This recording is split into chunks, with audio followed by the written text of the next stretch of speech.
जय हिंद प्यारे साथी। कौन बनेगा समीक्षा अधिकारी में मैं नीरज आप सभी का स्वागत करता हूं।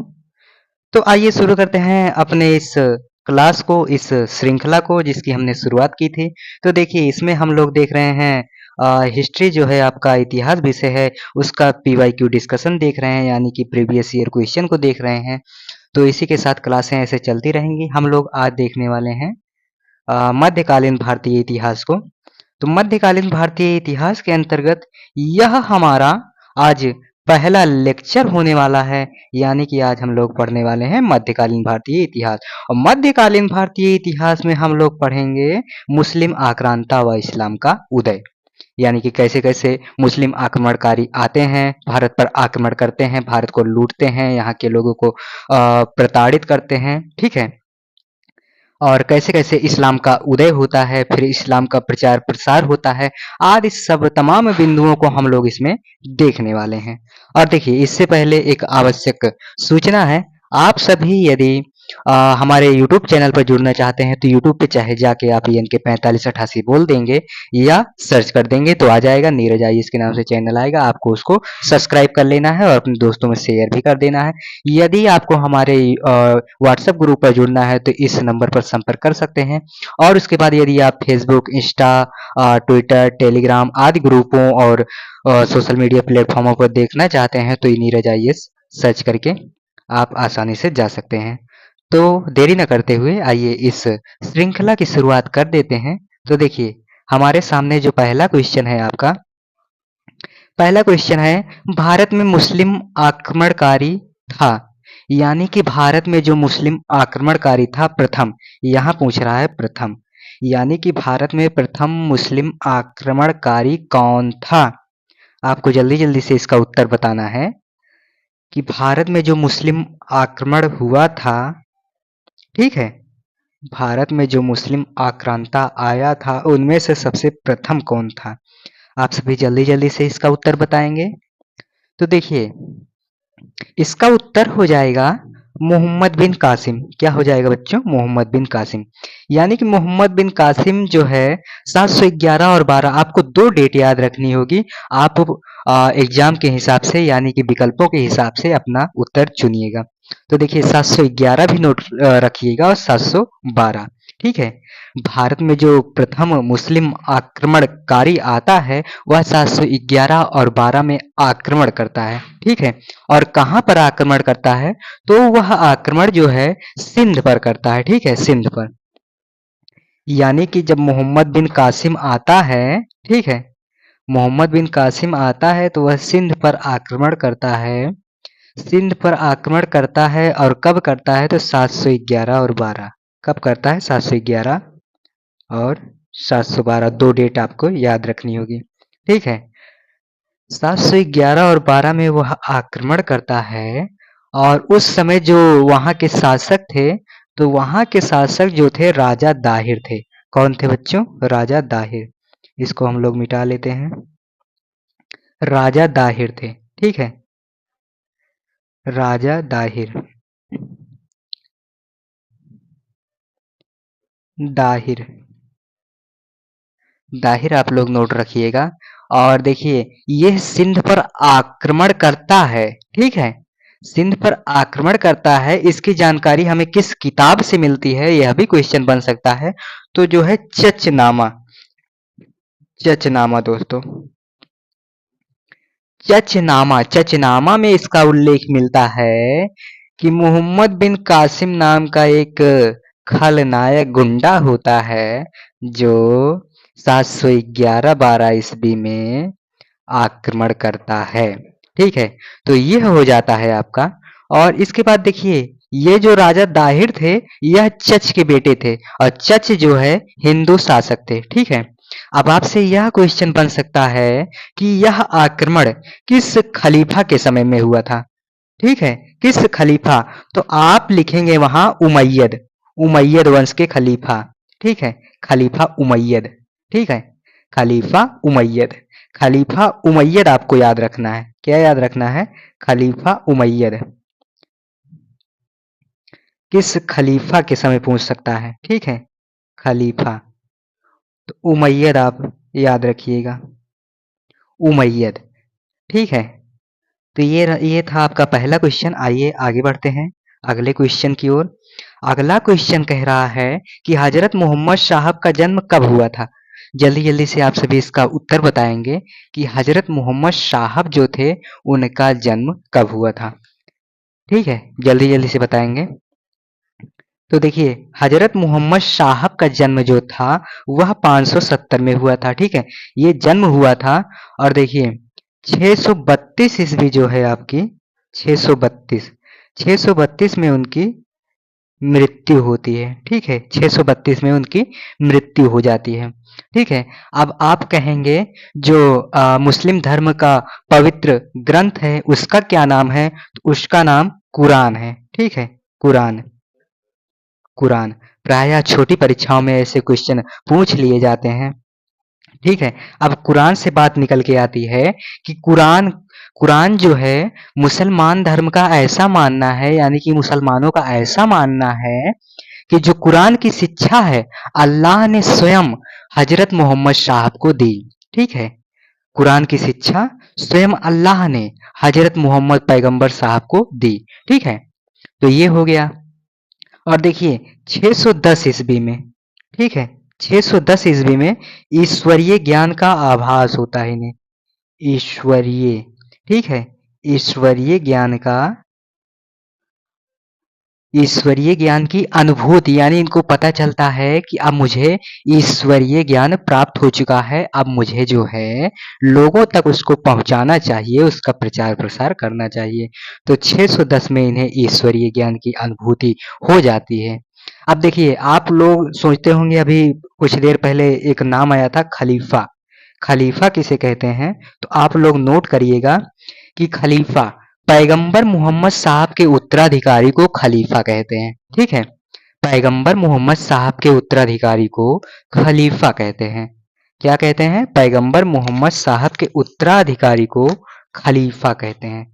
आशा करता हूं आपने नोट कर लिया होगा। तो आगे बढ़ते हैं, देखते हैं अगला क्वेश्चन क्या है। तो अगला क्वेश्चन हमारे सामने है, महमूद गजनबी का दरबारी इतिहासकार कौन था। पूछ रहा है महमूद गजनबी का दरबारी इतिहासकार कौन था। देखिए दोस्तों, यहाँ इतिहासकार लिखा गया है। ठीक है, दरबारी इतिहासकार कौन था, तो जो दरबारी इतिहासकार आपका था यह हो जाएगा उत्वी। उत्वी जो है इनका दरबारी इतिहासकार होता है। और इसने जो है किताबुल यामिनी, क्या लिखा दोस्तों, किताबुल यामिनी, किताबुल यामिनी नामक ग्रंथ लिखा। ठीक है, इसके सामने उत्वी के सामने लिख लेंगे किताबुल यामिनी। ठीक है, उत्वी ने किताबुल यामिनी लिखा। ठीक है, आगे बढ़ते हैं दोस्तों। अब देखिए इसी से जुड़ा एक फैक्ट और लिख लीजिए कि गजनबी के दरबार में एक इतिहासकार और रहता था। लिखेंगे, गजनबी के दरबार में एक इतिहासकार और रहता था जिसका नाम बैहाकी था। जिसका नाम बैहाकी था, जिसने तारीख सुबुक्तगीन लिखा। जिसने तारीख सुबुक्तगीन लिखा। ठीक है, तो आशा करता हूं ये भी आप नोट कर लिए होंगे। आगे बढ़ते हैं। अगला क्वेश्चन है आपके सामने, निम्नलिखित में से कौन चंदेल शासक महमूद गजनबी से पराजित नहीं हुआ। यानी कि ऐसा कौन सा शासक हुआ, वो भी चंदेल का शासक हुआ, जो महमूद गजनबी से पराजित ही नहीं हुआ। तो आपका उत्तर हो जाएगा विद्याधर। आगे बढ़ते हैं। अगला क्वेश्चन है आपके सामने, हिंद भारत की जनता के संदर्भ में हिंदू शब्द का प्रथम बार प्रयोग किया था। आपके विकल्प हैं यूनानियों ने, रोमवासियों ने, चीनियों ने, अरबों ने। तो जल्दी जल्दी से आप इसका उत्तर बताएंगे कि इसका उत्तर क्या होगा। जल्दी जल्दी से इसका उत्तर बताएंगे। यानी कि हिंद भारत के संदर्भ में हिंदू शब्द का प्रथम बार प्रयोग किसने किया। ठीक है, हिंदू शब्द का प्रथम बार प्रयोग किसने किया। तो देखिए, जब मैंने लेक्चर कराया था तो उसमें इस चीज को छोड़ दिया था, आपसे कमेंट में कहा था, बट अभी तक किसी ने कमेंट में नहीं बताया। तो इसका जो है सही उत्तर जो है आपका हो जाएगा अरबों ने। किसने दोस्तों, अरबों ने। ठीक है, इसका विकल्प जो है आपका डी सही हो जाएगा, अरबों ने। ठीक है, इसका विकल्प डी सही हो जाएगा, अरबों ने। अब ये लोग क्या करते थे कि सा के स्थान पर हा का उच्चारण करते थे। क्या कहते थे? सा की जगह पे हा कहते थे। अब सिंधु को इन्होंने हिंदू कहा, उसी से फिर हिंदू से इंदोस बना, ठीक है। फिर हिंदी, हिंदू, हिंदुस्तान आदि बनने लगा। तो इस तरह से हिंदी भाषा का भी विकास होता है। तो हिंद और हिंदू शब्द का जो है सबसे पहला प्रयोग जो है अरबों ने किया, ठीक है। और ये सा के जगह पे हा का उच्चारण करते थे। अब देखो यहाँ एक फैक्ट और आप नोट कर लीजिए। अल बरूनी ने अपनी किताब में भारतीयों के लिए हिंदू शब्द का प्रयोग किया। अल बरूनी ने अपनी किताब में भारतीयों के लिए हिंदू शब्द का प्रयोग किया, ठीक है। आशा करता हूँ आप सभी समझ गए होंगे। तो इसके बाद बढ़ते हैं आगे, अगला क्वेश्चन देखते हैं। अगला क्वेश्चन है आपका, मोहम्मद गोरी के किस दास ने बिहार एवं बंगाल पर विजय प्राप्त की? यानी कि महमूद गजनबी का मोहम्मद गोरी का कौन सा दास था, ठीक है। मोहम्मद गोरी का कौन सा दास था जिसने बंगाल और बिहार पर विजय प्राप्त की, ठीक है। यानी कि जो नालंदा को जलाने वाला था। अब आप सीधा सीधा समझ गए होंगे कि नालंदा को किसने बर्बाद किया। तो जो है ये आपका बख्तियार खिलजी आ जाएगा। यही बख्तियार खिलजी जो है बागड़ बिल्ला, इसी ने नालंदा को ध्वस्त किया और वहां के जो धरोहर थी उसको जलाकर राख कर दिया। तो इस बागड़ बिल्ले का नाम हमेशा याद रखिएगा। आगे बढ़ते हैं, अगला क्वेश्चन है आपका, मोहम्मद गोरी को सबसे पहले किसने पराजित किया? आपका क्वेश्चन है कि मोहम्मद गोरी को जो है सबसे पहले किसने पराजित किया? तो आप जानते होंगे कि जो रानी नाइकी होती हैं उनका एक क्या बोलते हैं भीम द्वितीय होते हैं, जिनकी संरक्षिका क्या बोलते हैं ये रानी नाइकी होती हैं। तो रानी नाइकी ने जो है इनको गोरी को बहुत पीटा, ठीक है। तो ये देखिए रानी नाइकी जो होती हैं मूलराज की संरक्षिका होती हैं, ठीक है। मूलराज की संरक्षिका, इन्हीं मूलराज को, ठीक है, इन्हीं मूलराज द्वितीय को भीम द्वितीय कहते हैं। क्या कहते हैं? भीम द्वितीय, ठीक है। भीम द्वितीय, इन्हीं मूलराज को भीम द्वितीय के नाम से जाना जाता है, ठीक है। भीम द्वितीय के नाम से जाना जाता है, ठीक है। इसे जो है क्या बोलते हैं, इसने जो है 1178 ईस्वी में गोरी को जो है बंदी बना लिया, लेकिन बाद में छोड़ दिया। यह जो है गोरी की जो है प्रथम हार होती है, ठीक है। भारत में जो है गोरी की प्रथम हार होती है। और दूसरी हार जो है तराइन के मैदान में होती है 1191, ठीक है। 1191 तराइन का प्रथम युद्ध जो होता है उसमें गोरी की दूसरी हार होती है। तो आगे बढ़ते हैं, अगला क्वेश्चन है आपका, किसने एक तरफ संस्कृत मुद्रा लेख के साथ चांदी के सिक्के निर्गत किए? आपके विकल्प है मोहम्मद बिन कासिम, महमूद गजनबी, शेर शाह, अकबर। तो आपका सही उत्तर हो जाएगा महमूद गजनबी। आगे बढ़ते हैं, अगला क्वेश्चन है आपका, मोहम्मद गजनी ने भारत पर 17 बार आक्रमण किया। चलो बताओ, वह भारत में अस्थाई मुस्लिम शासन की स्थापना करना चाहता था। आप सभी को बताना है जल्दी जल्दी। क्या महमूद गजनबी ने जो है भारत पर 17 बार आक्रमण किया? और क्या वह जो है भारत पर अस्थाई नियंत्रण चाहता था? तो आप सभी को जल्दी जल्दी से इसमें बताना है कि जो आपका महमूद गजनबी होता है, ठीक है, गजनबी जो होता है भारत में 17 बार आक्रमण करता है। कहोगे हाँ, ठीक है। तो पहला आपका सही हो जाएगा, लेकिन वह जो है भारत में अस्थाई मुस्लिम शासन की स्थापना करना चाहता था। तो नहीं, वह केवल कुछ क्षेत्रों पर अपनी विजय यानी कि अपना शासन स्थापित करना चाहता था, ताकि वह बीच बीच में आ सके और भारत को लूट के ले जा सके। तो वह जो है भारत में अस्थाई मुस्लिम शासन की स्थापना नहीं चाहता था, लेकिन कुछ क्षेत्रों पर उसने नियंत्रण किया था। अब अगर आपसे क्वेश्चन पूछा जाए कि महमूद गजनबी ने जो है पूरे भारत पर मुस्लिम सत्ता की स्थापना की थी, तो कहोगे नहीं। अगर पूछेगा कुछ क्षेत्रों पर स्थापित की थी, तो कहोगे हाँ, ठीक है। इस तरीके से आपको करना है। ये हो गया आपका। तो देखिए दूसरा आपका गलत हो जाता है।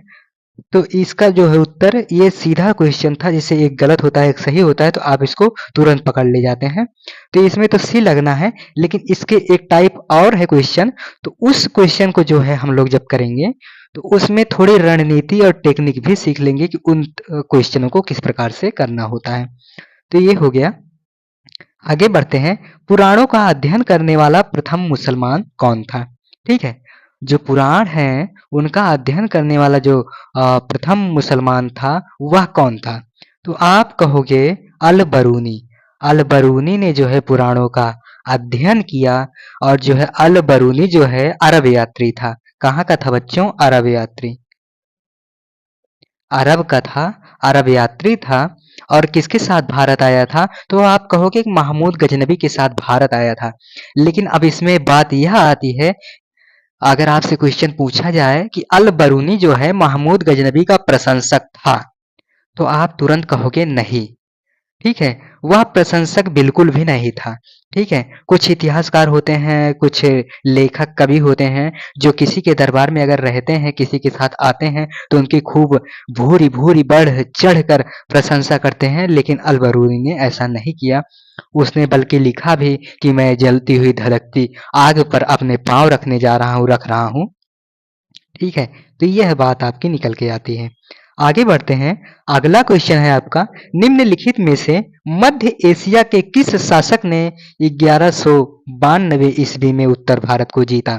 ठीक है, देखिए जब मैं लेक्चर करा रहा था तो गलती से जो है तराइन का जो 1192 वाला युद्ध था, वो मैं गलती से बीच बीच में ये बोले जा रहा था कि 1992। तो 1992 नहीं, उसमें थोड़ा संशोधन सुधार कीजिएगा। बाकी मैंने लिखा सही था, बस ध्यान में वो 1900 आ ही जाता था।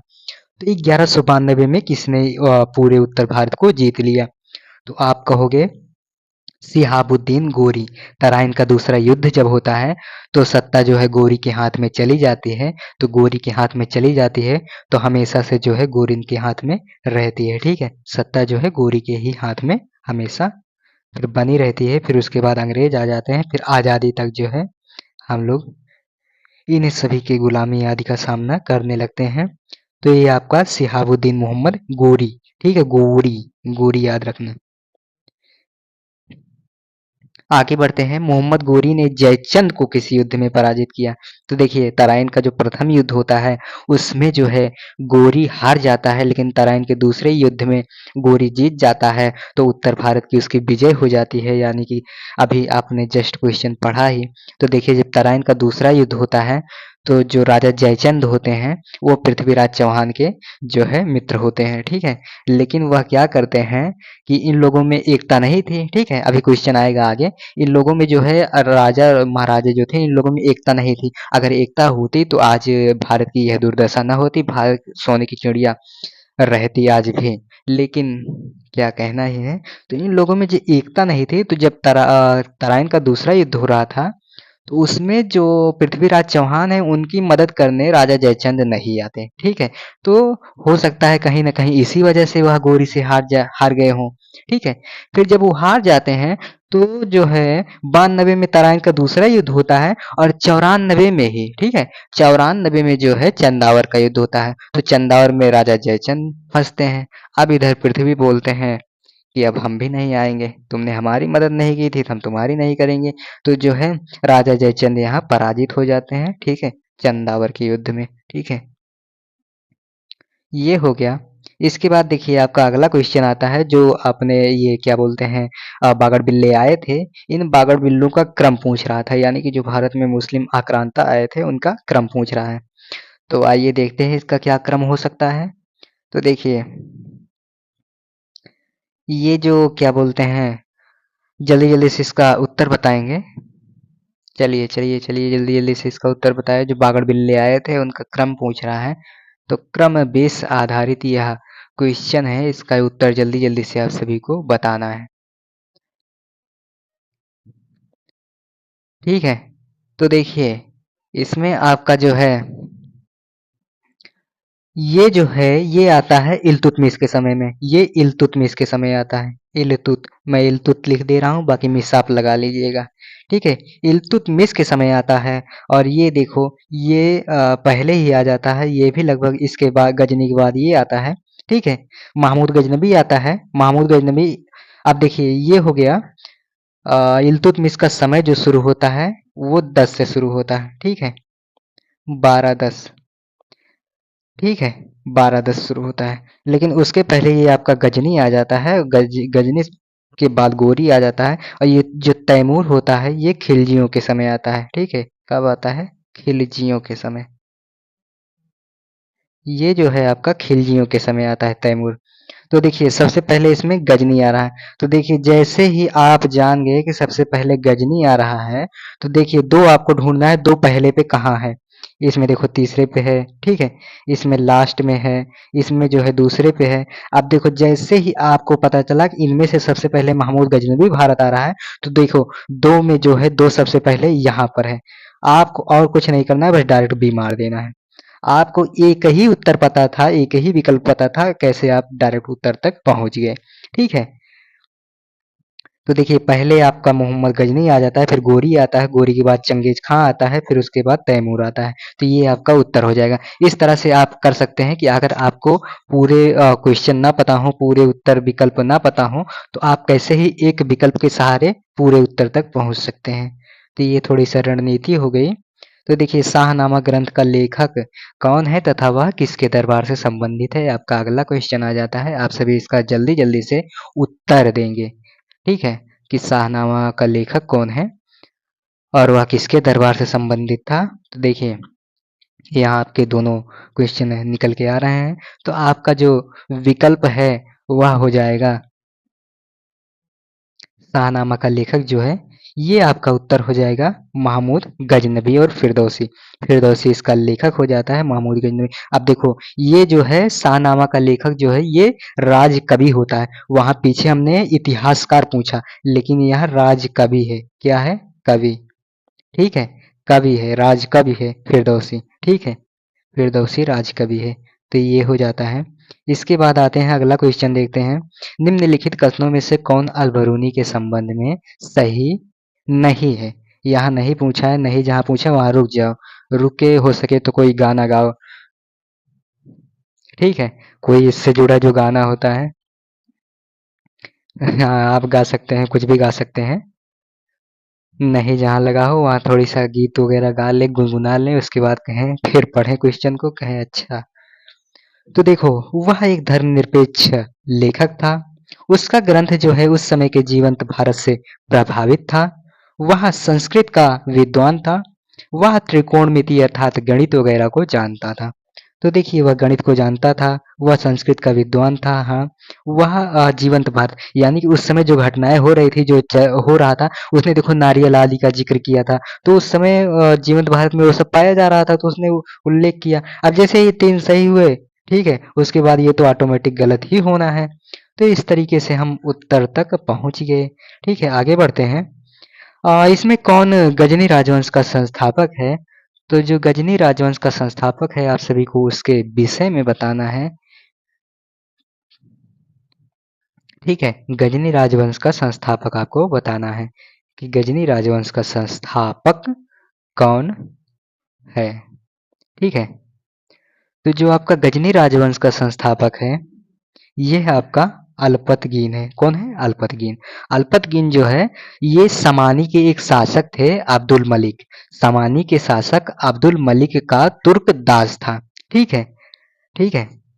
और फिर यहाँ देखिए सुबुक्तगीन की चर्चा आती है। सुबुक्तगीन जो है इसका दास था, यानी अल्पतगीन। सुबुक्तगीन अल्पतगीन का दास था। और ये जो है भारत में प्रथम तुर्क आक्रमणकारी, ठीक है। प्रथम जो तुर्क आक्रमणकारी होता है यह सुबुक्तगीन ही होता है, भारत में प्रथम तुर्क आक्रमणकारी, जिसने 986 में जो है जयपाल के विरुद्ध, ठीक है, प्रथम आक्रमण किया था, ठीक है। ये हो गया आपका। इसके बाद आते हैं देखिए जल्दी-जल्दी से इस श्रृंखला को हम जल्दी-जल्दी से पूर्ण करते हैं, जबकि जो लेक्चर वाला है उसमें थोड़ी रणनीति और बताते हैं, थोड़ा क्वेश्चन करने का, बताने का, समझाने का पैटर्न अलग होता है और उसमें रणनीति वगैरह ढेर सारी बताई जाती हैं और इसको हम थोड़ा जल्दी करने का प्रयास करते हैं ताकि जिनके पास समय ना हो इसे देख लें। लेकिन अगर आप रणनीति वाला देखते हैं तो आपको अगर क्वेश्चन का उत्तर यानी आदि कुछ नहीं पता रहेगा तब भी आप विकल्प तक यानी कि सही उत्तर तक पहुँच जाएँगे। तो इसलिए उस कक्षा का ज़्यादा महत्व हो जाएगा जबकि इस कक्षा का नहीं। तो देखिए भारत पर सर्वप्रथम मुस्लिम आक्रमणकारी थे। तो सर्वप्रथम आपका अरब है, ये आपने देख ही लिया है, ठीक है? ठीक है? अरब के, ठीक है? अरब के प्रथम मुस्लिम आक्रमणकारी अरब के थे। सबसे पहला क्वेश्चन इसी का था 711-12 मोहम्मद बिन कासिम की चर्चा हमने कर ही दी थी। तो आगे बढ़ते हैं। ये है आपका लास्ट क्वेश्चन है। इस क्वेश्चन को देखिए करने के लिए मैंने उस जो लॉन्ग कक्षा हुई थी आपकी बड़ी कक्षाएँ हुई थी लेक्चर के डायरेक्ट लेक्चर के माध्यम से हुआ था। उसमें मैंने आपको बताया था कि इन क्वेश्चनों को करने के लिए इसलिए क्योंकि आदि शब्दों का प्रयोग आपको करना होगा। इसलिए जैसे आप लगाते हैं देखिए जैसे भारत पर तुर्की आक्रमण सफल हुए, उत्तर भारत में राजनीतिक एकता नहीं थी, आपके विकल्प इस तरह से हो जाते हैं। तो जैसे ही आप इसको जान लेते हैं तो आपका काम आसान हो जाता है। ठीक है, भारत पर तुर्की आक्रमण सफल हुए क्योंकि अब जैसे देखो यहाँ आपने क्योंकि लगाया, क्या लगाया? क्योंकि। आपको यहाँ लगाना है क्योंकि। जैसे ही आप यहाँ लिखे क्योंकि, ठीक है? भारत पर तुर्की आक्रमण सफल हुए क्योंकि उत्तर भारत में राजनीतिक एकता नहीं थी, ठीक है? क्योंकि उत्तर भारत में राजनीतिक एकता नहीं थी, ठीक है? इस तरीके से अब देखिए इसके बाद इसलिए देखिए उत्तर भारत में राजनीतिक एकता नहीं थी, ठीक है? उत्तर भारत में राजनीतिक एकता नहीं थी इसलिए आपको लिखना है इसलिए। क्या लिखेंगे? इसलिए। अब देखिए जैसे ही आप इसलिए लगाते हैं, उत्तर भारत में राजनीतिक एकता नहीं थी, इसलिए भारत में तुर्की आक्रमण सफल हुए। भारत पर तुर्की आक्रमण इसलिए सफल हुए क्योंकि उत्तर भारत में राजनीतिक एकता नहीं थी। जैसे ही आप इन 2 शब्दों का चयन आपको करना है इसलिए और क्योंकि, ठीक है? इसलिए और क्योंकि शब्दों का आप प्रयोग जब कर लेंगे, तो ऐसे विकल्प जो है ये क्वेश्चन जो है सबसे कठिनतम क्वेश्चनों में से एक माने जाते हैं। जैसे ही आप इन 2 शब्दों का प्रयोग कर लेते हैं, वैसे आपका विकल्प जो है उत्तर निकल के आ गया, ठीक है? इसके पहले मैंने एक क्वेश्चन कराया था जो कि एकदम सरल था यानी कि एक गलत रहे, एक सही रहे तो आप आराम से कर ले जाएँगे। लेकिन ऐसे क्वेश्चन जो इस तरह के क्वेश्चन हैं, तो ये प्रायः जो है आपके दोनों विकल्प सही तो हैं, लेकिन इसका सेंटेंस कैसे बैठाना है, यानी कि ये आर की सही व्याख्या कर रहा है कि आर ए की सही व्याख्या कर रहा है, इस तरह से आपको जानना है। तो ये देखिए इसमें दोनों सही है लेकिन जैसे ही आप इसलिए और क्योंकि जैसे शब्दों का प्रयोग कर लेते हैं, वैसे आपको तुरंत पता चल जाता है कि अच्छा आर ए की सही व्याख्या है। उत्तर भारत में राजनीतिक एकता नहीं थी, इसीलिए इसीलिए भारत पर तुर्की आक्रमण सफल हुए, तो उत्तर आपका ए हो जाएगा। यह आपका लास्ट क्वेश्चन है। तो आशा करता हूँ आपको यह सेशन अच्छा लगा होगा। अपने दोस्तों में इसे शेयर करें। जय हिंद प्यारे साथी। आइए शुरू करते हैं आज की अपनी इस परिचर्चा को। तो देखिए हम लोग देख रहे हैं कौन बनेगा समीक्षा अधिकारी सीरीज, जिसके अंतर्गत मैं नीरज आप सभी को पीवाईक्यू डिस्कशन करा रहा हूं, यानी कि हिस्ट्री विषय से शुरुआत की गई है। ठीक है, इसमें यूपीएससी पीसीएस आरओ परीक्षा नजदीक है, तो जल्दी जल्दी समय न जाया करते हुए आइए देखते हैं पीवाईक्यू को। तो देखिए आज हम देखने वाले हैं अंतिम रणनीति के तहत, यानी कि यूपी पीसीएस आरओ को टारगेट करते हुए। देखिए आज हम देखेंगे दिल्ली सल्तनत के बारे में, जिसमें हम गुलाम वंश यानी शमसी राजवंश, बलबनी राजवंश यानी कि ऐबक, इल्तुतमिश, रजिया, बलबन आदि सभी के विषय में जो जो क्वेश्चन प्रीवियस ईयर यानी कि पिछले वर्षों के में पूछे गए हैं, उन सभी का डिस्कशन यहाँ हम लोग करने वाले हैं। ठीक है, अगर आप देखिए सोशल मीडिया प्लेटफॉर्मों पर जुड़ना चाहते हैं तो इन दिए गए तमाम जगहों पर आप जाके देख सकते हैं। तो आगे बढ़ते हैं। देखिए पहला क्वेश्चन है हमारा, गुलाम वंश का संस्थापक कौन था? जल्दी जल्दी से इसका उत्तर करेंगे कि गुलाम वंश का संस्थापक कौन था। जल्दी जल्दी से बताएंगे गुलाम वंश का संस्थापक कौन था। चलिए जल्दी जल्दी से बताइए गुलाम वंश का संस्थापक कौन था। तो देखिए गुलाम वंश का संस्थापक जो है आपका कुतुबुद्दीन ऐबक हो जाएगा। ठीक है, अगर वास्तविक संस्थापक की बात की जाए तो ये हो जाएगा, ठीक है, वास्तविक।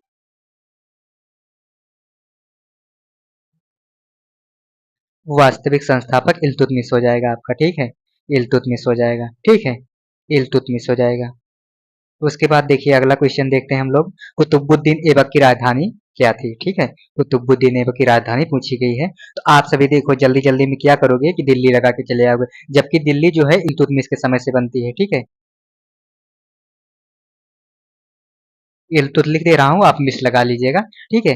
ये दिल्ली जो है ये इल्तुतमिश के समय में बनती है, जबकि जो आपका ये लाहौर है, लाहौर रहता है कुतुबुद्दीन ऐबक के समय में। यानी कि कुतुबुद्दीन ऐबक जब सुल्तान बनता है, यानी कि सुल्तान की टाइटल भी नहीं लिया रहता, लेकिन इल्तुतमिश ही लेता है, तो ये आपका लाहौर हो जाएगा, ठीक है। कुतुबुद्दीन ऐबक की राजधानी लाहौर थी। आगे बढ़ते हैं। अगला क्वेश्चन है आपकी, कुतुबुद्दीन ऐबक की मृत्यु कैसे हुई? चलिए बताइए जल्दी जल्दी कि ऐबक की मृत्यु कैसे हुई। चलिए बताइए जल्दी जल्दी ऐबक की मृत्यु। तो देखिए ये बहुत ही फेमस क्वेश्चन है, देखिए इसमें बहुत सारा दिया गया है, तो आपको डायरेक्ट इसमें लगा देना है चौगान खेलते हुए। चौगान यानी पोलो खेल रहा था, तो घोड़े से गिर के भगवान यानी अल्लाह को प्यारा हो जाता है, ठीक है। यहीं से फिर इसके बाद इसका बेटा गद्दी पर बैठता है, आराम शाह, ठीक है, आराम शाह बैठता है, तो इल्तुतमिश आता है, आराम शाह को आराम से गद्दी से उतार देता है, फिर उसके बाद इल्तुतमिश शासन करने लगता है, ठीक है। तो चौगान की क्रीड़ा करते हुए अश्व से गिरने से, यानी डी विकल्प आपका सही हो जाएगा। आगे बढ़ते हैं। अगला क्वेश्चन है आपका, निम्नलिखित में से किसने दिल्ली को सल्तनत की राजधानी के रूप में स्थापित किया? अभी जस्ट मैंने बताया कि सल्तनत को जो है दिल्ली सल्तनत को राजधानी स्थापित किया, ठीक है, राजधानी। तो ये आपका इल्तुतमिश हो जाएगा, ठीक है। अभी जस्ट मैंने आपको बताया था इल्तुतमिश हो जाएगा। तो आगे बढ़ते हैं। ठीक है, दिल्ली का प्रथम मुस्लिम शासक कौन था? आप सभी को बताना है दिल्ली का प्रथम मुस्लिम शासक, यानी कि जो राजधानी सबसे पहले बनाएगा वही वो शासक होगा। तो अभी मैंने जस्ट आपको बताया, इसके पहले भी बताया, इल्तुतमिश। तो यहाँ आपका इल्तुतमिश हो जाएगा। आगे बढ़ते हैं। अगला क्वेश्चन है कि गुलामों का गुलाम किसे कहा जाता है, यानी कि गुलाम का गुलाम किसे कहा जाता है? तो देखिए जो गोरी होते हैं, गोरी का गुलाम गोरी गोरी जो होते हैं, गोरी गोरी का गुलाम जो है ऐबक होता है, और ऐबक का गुलाम जो है इल्तुतमिश होता है। यानी कि इल्तुतमिश भी गुलाम होता है और वो गुलाम गुलाम रखता है, तो इल्तुतमिश हो जाएगा, ठीक है। आपका उत्तर हो जाएगा इल्तुतमिश। क्या हो जाएगा बच्चों? इल्तुतमिश। इल्तुतमिश इसका सही उत्तर हो जाएगा, यानी इल्तुतमिश को ही गुलामों का गुलाम कहा जाता है, ठीक है। आगे बढ़ते हैं। अगला क्वेश्चन है आपके सामने, मंगोल आक्रमणकारी चंगेज खां भारत की उत्तर पश्चिम सीमा पर निम्नलिखित में से किसके काल में आया? ठीक है, मंगोल जो आक्रमणकारी होता है यानी कि चंगेज खां एक युवराज होता है ख्वारिज्म का, उसके पीछे भागते भागते ये गंगा की सिंधु के उस पार तक बैठा रहता है, उसका इंतजार करता रहता है कि अब आ जाए अब आ जाए, और ये जो भागा रहता है वहां से ख्वारिज्म का युवराज इल्तुतमिश के पास आता है कि भैया हमको बचा लो, भैया हमको बचा लो। इल्तुतमिश मंगोलों के आक्रमण को, ओ चंगेज के आक्रमण को जानते थे, ठीक है। यानी कि चंगेज खां के बारे में इल्तुतमिश को पता था कि अगर ये दिल्ली में आ गया, यानी कि भारत में अगर घुस गया, तो ये सबको इतना मारेगा कि सबकी हालत खराब कर देगा। तो इल्तुतमिश को पहले से पता था, इसलिए उसने ख्वारिज्म युवराज को भगा दिया, कहा कि मैं तुम्हें शरण नहीं दूंगा। तो ये भैया इल्तुतमिश के समय में आ जाता है, तो ये आपका इल्तुतमिश हो जाएगा। आगे बढ़ते हैं। देखो चंगेज खां के अधीन मंगोलों ने भारत पर कब आक्रमण किया? ठीक है, चंगेज खां के अधीन मंगोलों ने। तो देखिए अभी मैंने जस्ट आपको बताया इल्तुतमिश के समय में, ठीक है, इल्तुतमिश के समय में, इल्तुतमिश के समय में जो अभी कहानी बताई वही कहानी आपको दोहरा लेनी है। आगे बढ़ते हैं। अगला क्वेश्चन है आपका, ठीक है, अगला क्वेश्चन है आपका, निम्नलिखित कथनों पर विचार कीजिए। इल्तुतमिश के शासन काल में क्या बोलते हैं, चंगेज खां भगोड़े ख्वारिज्म युवराज की खोज में सिंधु नदी तक पहुंचा था। और दूसरा है आपका मोहम्मद बिन तुगलक के शासनकाल में तैमूर के मुल्तान पर, तैमूरों ने जो है मुल्तान पर आक्रमण किया और क्या बोलते हैं सिंधु नदी पार की थी। और जो आपका तीसरा विकल्प है वह है विजयनगर साम्राज्य के देवराज सेकंड के शासनकाल में वास्को डी गामा भारत आया था। तो देखो अभी मैंने आपको एक कहानी बताई थी कि इल्तुतमिश मंगोलों के आक्रमण को जानता था, भलीभांत चंगेज खान के सामर्थ्य को पहचानता था, तो इसलिए उसने ख्वारिज्म युवराज को शरण नहीं दी थी, ठीक है। जो चंगेज खां है आपका सिंधु नदी तक आ पहुंचता है, तो ये पहला तो आपका बिल्कुल सही हो जाएगा। लेकिन देखिए मोहम्मद बिन तुगलक काल में तैमूर ने मुल्तान पर अधिकार किया, ठीक है।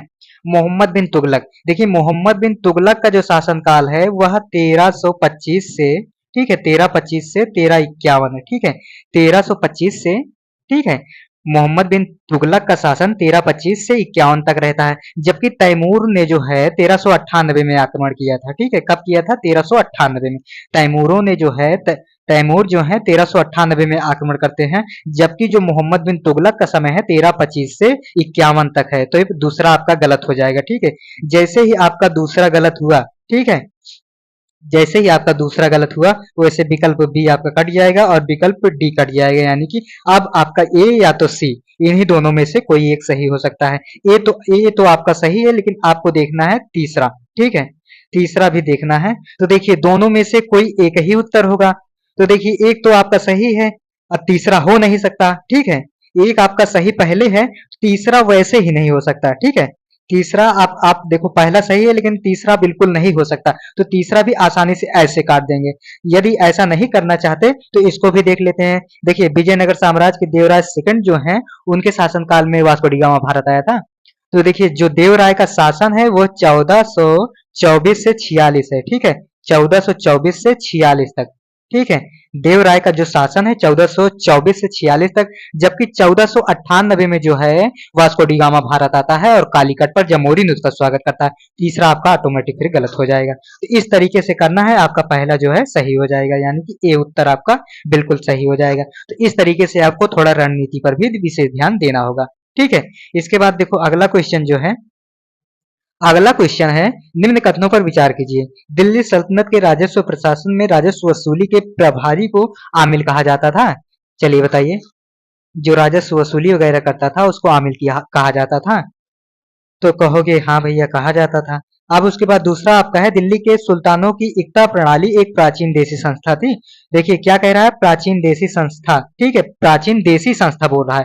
ठीक है, देशी संस्था नहीं थी, बल्कि इसके बाहर जो है आपका बाहर के देशों में, यानी कि अफगानिस्तान वगैरह के जैसे देश होते हैं, तुर्की वाला, तो वहां इसकी इस संस्था की प्रारंभ हो चुकी थी, यानी कि भारत में ना होकर ये बाहर भी इसकी हो चुकी थी। तो दूसरा भी आपका कट जाएगा। ठीक है, जैसे दूसरा कट जाएगा वैसे आपका, जैसे दूसरा कट जाएगा, ठीक है,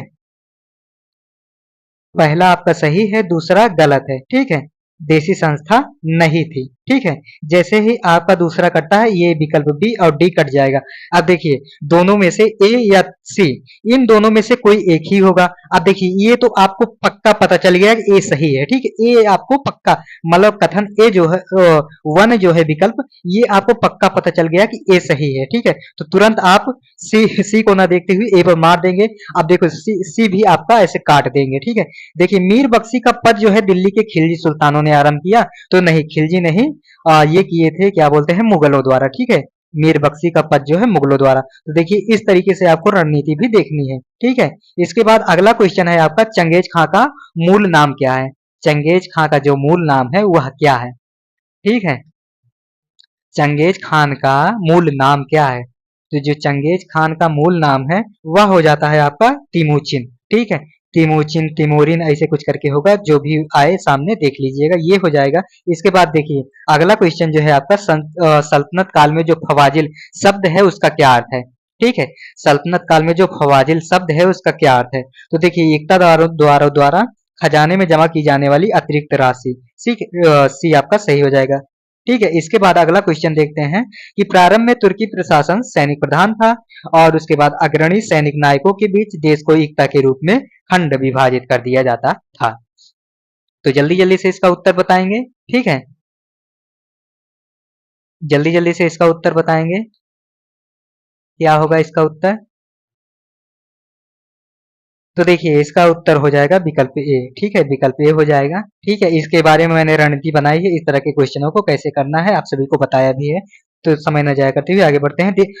आता है अगला क्वेश्चन, निम्नलिखित में से कौन मध्यकालीन भारत की प्रथम महिला शासिका थी? तो यह जो है बहुत बार पूछा गया है और आपको ये रटा भी होगा। यह आपने ना रटा हो तो आपका जीवन व्यर्थ है। ठीक है, तो रजिया सुल्तान हो जाएगी। और देखिए अगर पूछा जाए आपका मध्यकालीन भारत की, ठीक है, यानी कि सल्तनत काल की अंतिम महिला शासिका यही है। ठीक है, महिला शासिका, अंतिम महिला शासिका वो भी सल्तनत काल की। तो ये हो जाता है। इसके बाद आते हैं अगले क्वेश्चन पर, रजिया बेगम को सत्ताच्युत करने में किसका हाथ था? तो ये भैया मैंने आपको बताया था तुर्कों का हाथ था, ठीक है। तुर्क इससे नाराज थे, तुर्क जो सरदार वगैरह थे, ये लोग ये नहीं चाहते थे, वो लोग चाहते थे कि ऐसे व्यक्ति को सत्ता दी जाए जो उसके हाथ की कठपुतली हो, यानी तुर्क सरदारों के हाथों की जो कठपुतली हो वही गद्दी पर बैठे, तो जिस प्रकार से चाहे हम उसे नचा सकते हैं। लेकिन रजिया जो है, रजिया टैलेंटेड थी, इसके अंदर बहुत सारा दिमाग वगैरह था, ठीक है। आजकल की महिलाओं की तरह, मतलब आजकल की पापा की परियों की तरह नहीं है, ठीक है। इसके पास बहुत सारा दिमाग था, तो ये दिमाग लगाई और उसके बाद सत्ता को अपने हाथों में ले ली और 4 साल तक शासन किया, ठीक है। उसके बाद देखिए अगला क्वेश्चन है आपका, अपनी शक्ति को सुमेलित करने के बाद बलबन ने जो है कौन सी उपाधि धारण की। तो देखिए जो कैसरी हिंद है, कैसरे हिंद ये रानी विक्टोरिया की हो जाती है, तूतीय हिंद ये अमीर खुसरो की हो जाती है, और दीन इलाही जो है अकबर की हो जाती है। तो अब बचता है आपका सी हो जाएगा बलबन का। तो इसके बाद अगला क्वेश्चन है आपका, दिल्ली के किस सुल्तान के विषय में कहा गया है कि उसने रक्त और लौह की नीति अपनाई, ठीक है।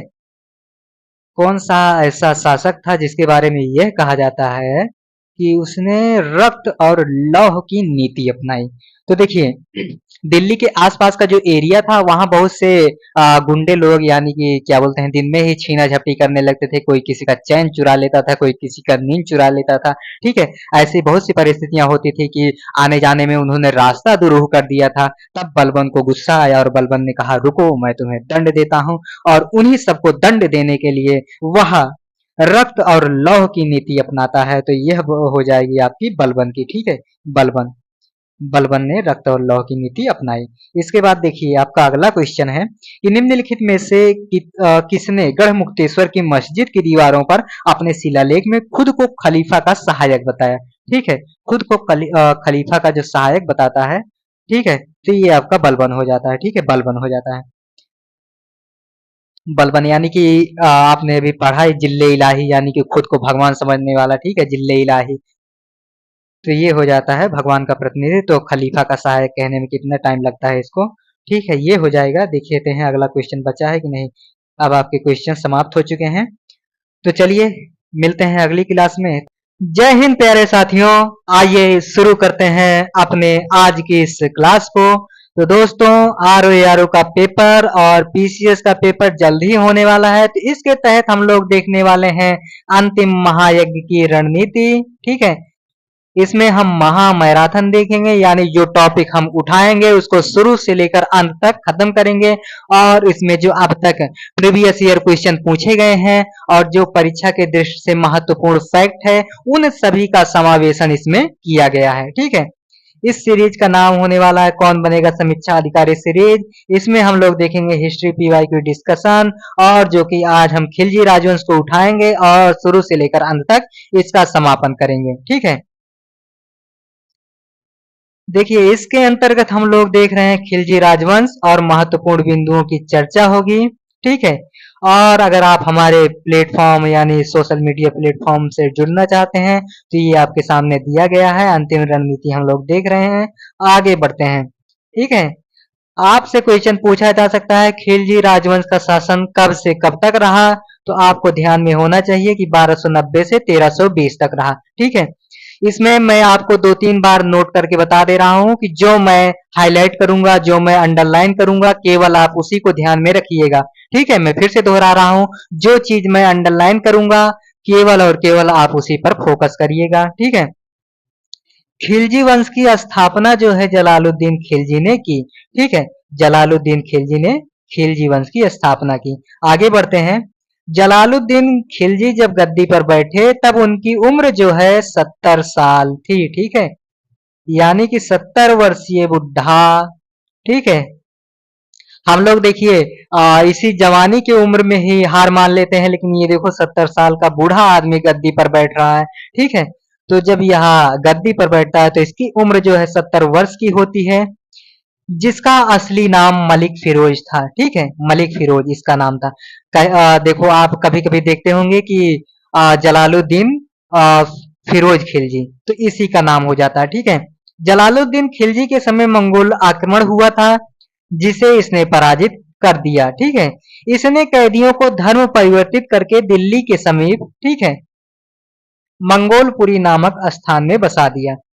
ठीक है, जो मंगोल आक्रमण इसके काल में हुआ था, इसने उसको निरस्त कर दिया, यानी कि ध्वस्त कर दिया, यानी कि पराजित कर दिया मंगोलों को, और उनका धर्म परिवर्तन करा दिया।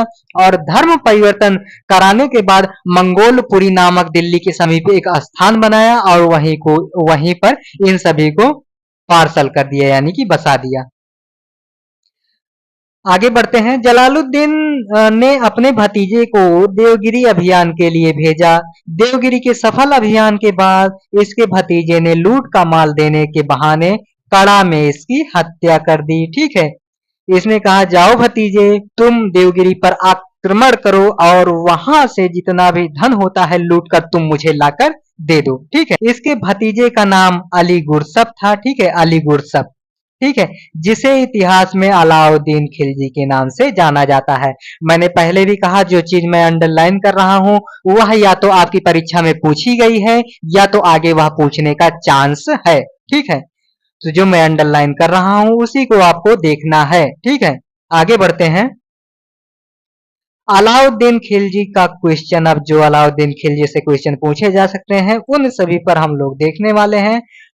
तो देखिए, आगे बढ़ते हैं। अलाउद्दीन खिलजी ने 1296 ईस्वी से 1316 ईस्वी तक, यानी कि 20 वर्षों तक शासन किया। ठीक है,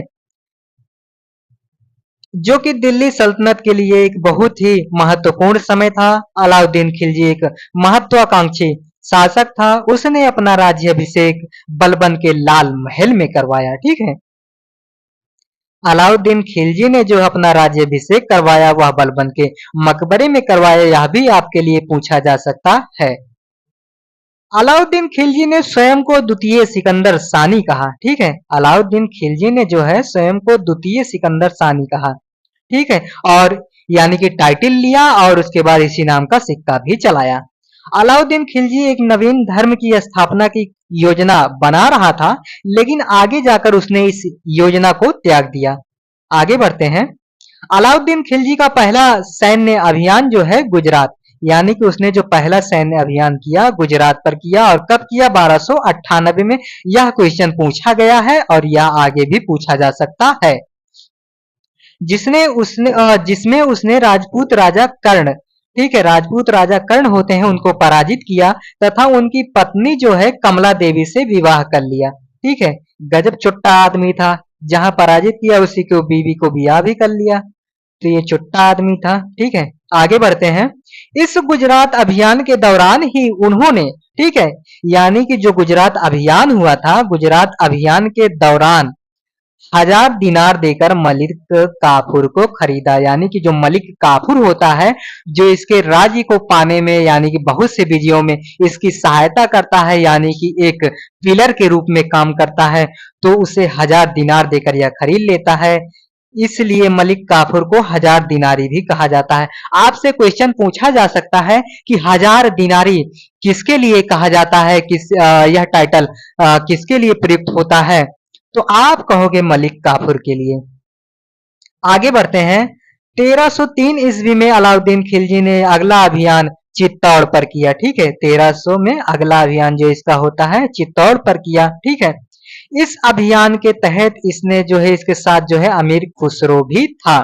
ठीक है, आपसे क्वेश्चन पूछा जा सकता है किस अभियान के तहत अलाउद्दीन खिलजी के साथ अमीर खुसरो भी मौजूद था? तो आपका चित्तौड़ हो जाएगा। ठीक है, यह क्वेश्चन पूछा जा सकता है।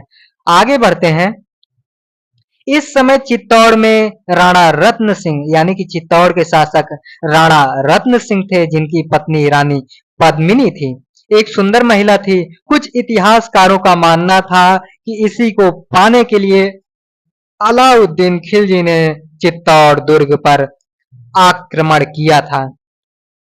आगे बढ़ते हैं। इस घटना की जानकारी, यानी कि चित्तौड़ पर उन्होंने आक्रमण किया था, यानी खिलजियों ने आक्रमण किया था, मलिक मोहम्मद जायसी जी हैं। ठीक है, जायसी जी, इन्होंने पद्मावत नामक एक ग्रंथ लिखा जिसमें उन्होंने विस्तृत और विस्तार से चर्चा की। ठीक है, और देखिए, चित्तौड़ को जीतने के बाद अलाउद्दीन खिलजी ने उसका नाम परिवर्तित कर दिया। ठीक है, चित्तौड़ को जीतने के बाद अलाउद्दीन खिलजी ने उसका नाम परिवर्तित करके खिजराबाद कर दिया। ठीक है, खिजराबाद कर दिया।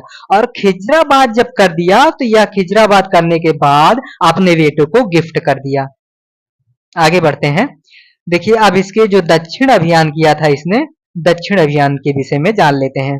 दक्षिणी अभियान जो है, दक्षिणी अभियान में मलिक काफूर का महत्वपूर्ण योगदान रहता है। आपसे गलत करवाने के लिए पूछ सकता है कि दक्षिणी सैन्य अभियान में महत्वपूर्ण योगदान देने वाला अमीर खुसरो था, तो आप कहोगे नहीं, मलिक काफूर था। आगे बढ़ते हैं। दक्षिण अभियान के दौरान अलाउद्दीन खिलजी ने देवगिरी के यादव, ठीक है, वारंगल के काकतीय, द्वार समुद्र के हुइसल, मदुरई के पांड्य राजाओं को पराजित कर लूटपाट की। ठीक है, आगे बढ़ते हैं। अलाउद्दीन खिलजी की दक्षिण की नीति का मुख्य उद्देश्य विजय प्राप्त करना और वहां पर अपना अप्रत्यक्ष नियंत्रण स्थापित करना। ठीक है, जो दक्षिणी अभियान इसने किया यह परीक्षा में पूछा भी गया है और आगे भी पूछा जा सकता है। ठीक है, अप्रत्यक्ष नियंत्रण स्थापित करना चाहता था। वह विजय प्राप्त करना चाहता था लेकिन उस पर नियंत्रण स्थापित नहीं करना चाहता था, उस पर अप्रत्यक्ष नियंत्रण स्थापित करना चाहता था। ठीक है, अप्रत्यक्ष नियंत्रण के अंतर्गत हम लोग देखेंगे कि वहां के राजा जो है अलाउद्दीन खिलजी के अधीन शासन करने लगे और वह जो है अलाउद्दीन को कर दिया करते थे और सैन्य सहयोग भी प्रदान करते थे।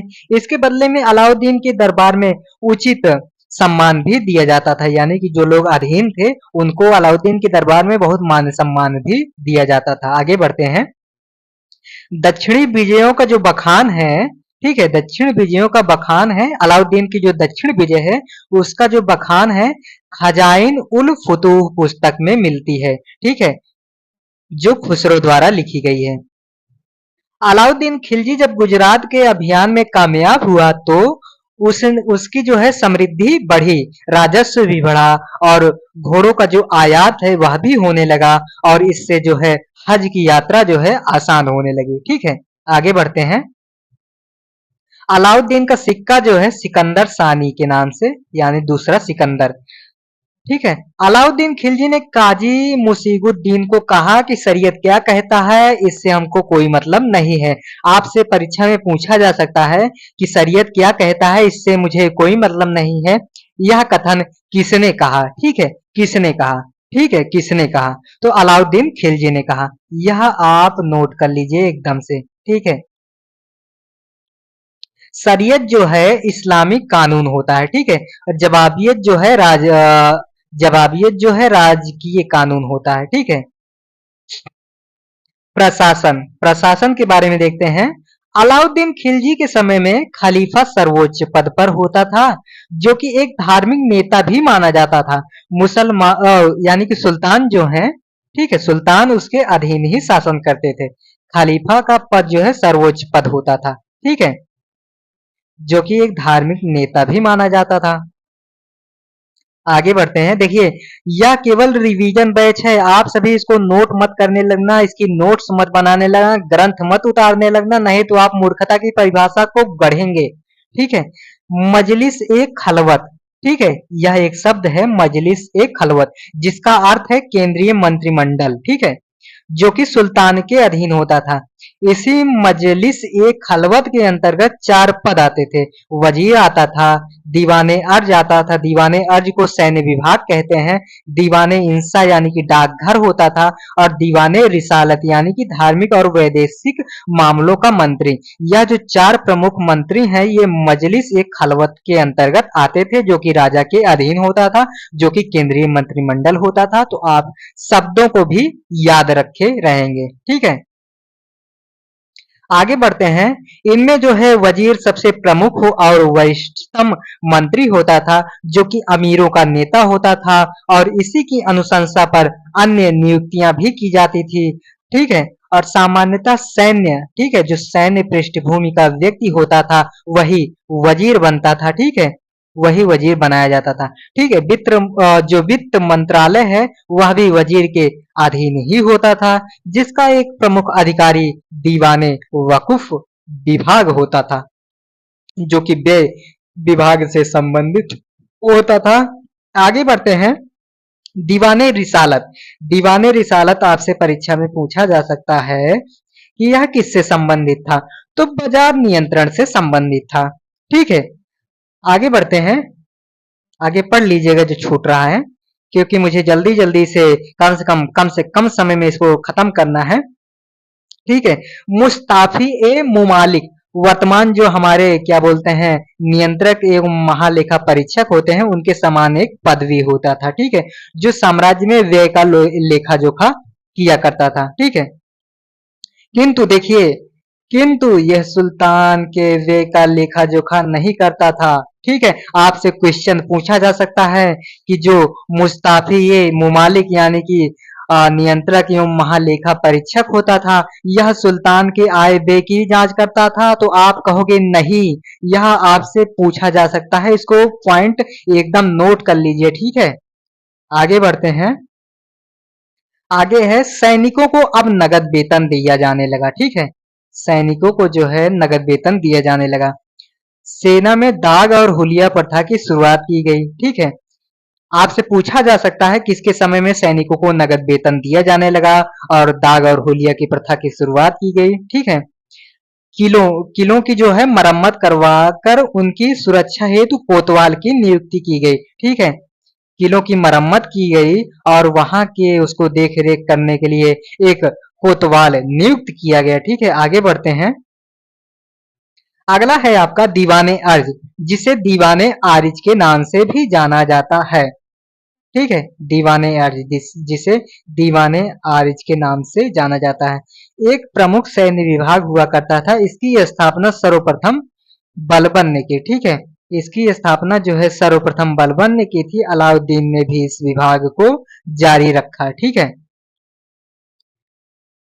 यह एक सैन्य विभाग हुआ करता था। आगे बढ़ते हैं। अब देखिए बाजार नियंत्रण, अलाउद्दीन खिलजी के बाजार नियंत्रण से इतने क्वेश्चन बने हैं, इतने क्वेश्चन बने हैं कि जिसकी कोई सीमा नहीं, और आगे भी क्वेश्चन बनते रहेंगे। ठीक है। बाजार नियंत्रण को अब हम लोग देखेंगे। ठीक है।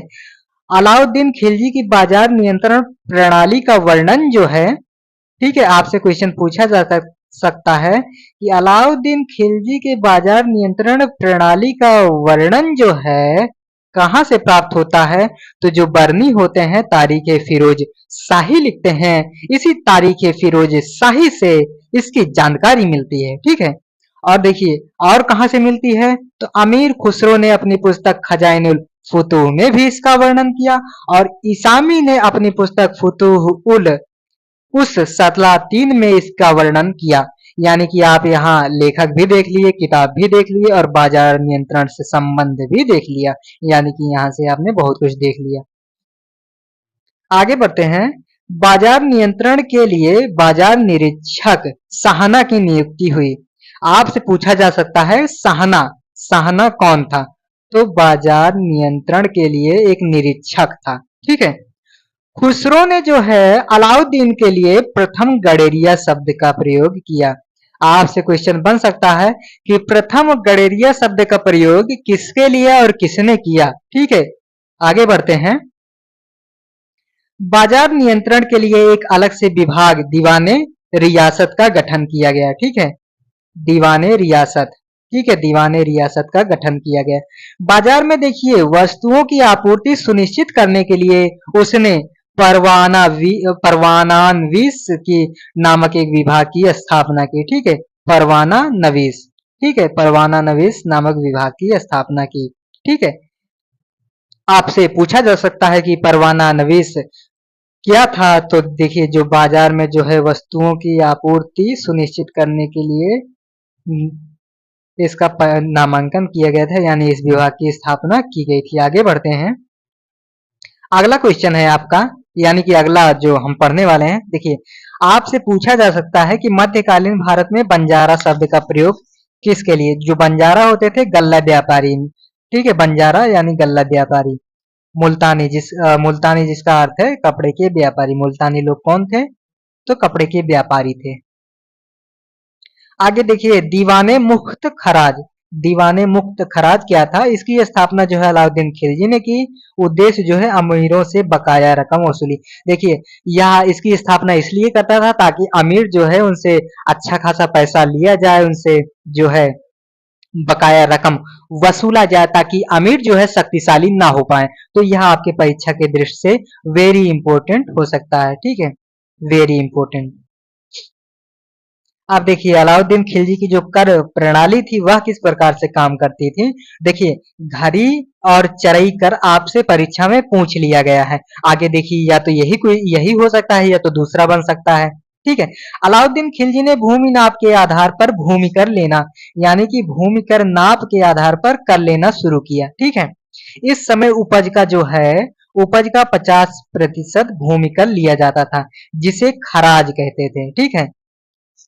खराज आपसे पूछा जा सकता है क्वेश्चन, उपज का जो कर लिया जाता था उसे ही खराज कहते थे। आगे बढ़ते हैं। आगे देखिए सैन्य अभियान में लूटे गए माल पर भी हिस्सा लिया जाता था जिसे खुम्स कहते थे। ठीक है। खुम्स यह भी पूछ लिया गया है, खुम्स किसे कहते हैं। ठीक है। देखिए सामान्यतः जो है लूट के माल में 80% भाग जो है सेना का और 20% जो है राज्य का हुआ करता था। किंतु अलाउद्दीन खिलजी ने जो है इसका उल्टा यानी कि इसका विपरीत किया।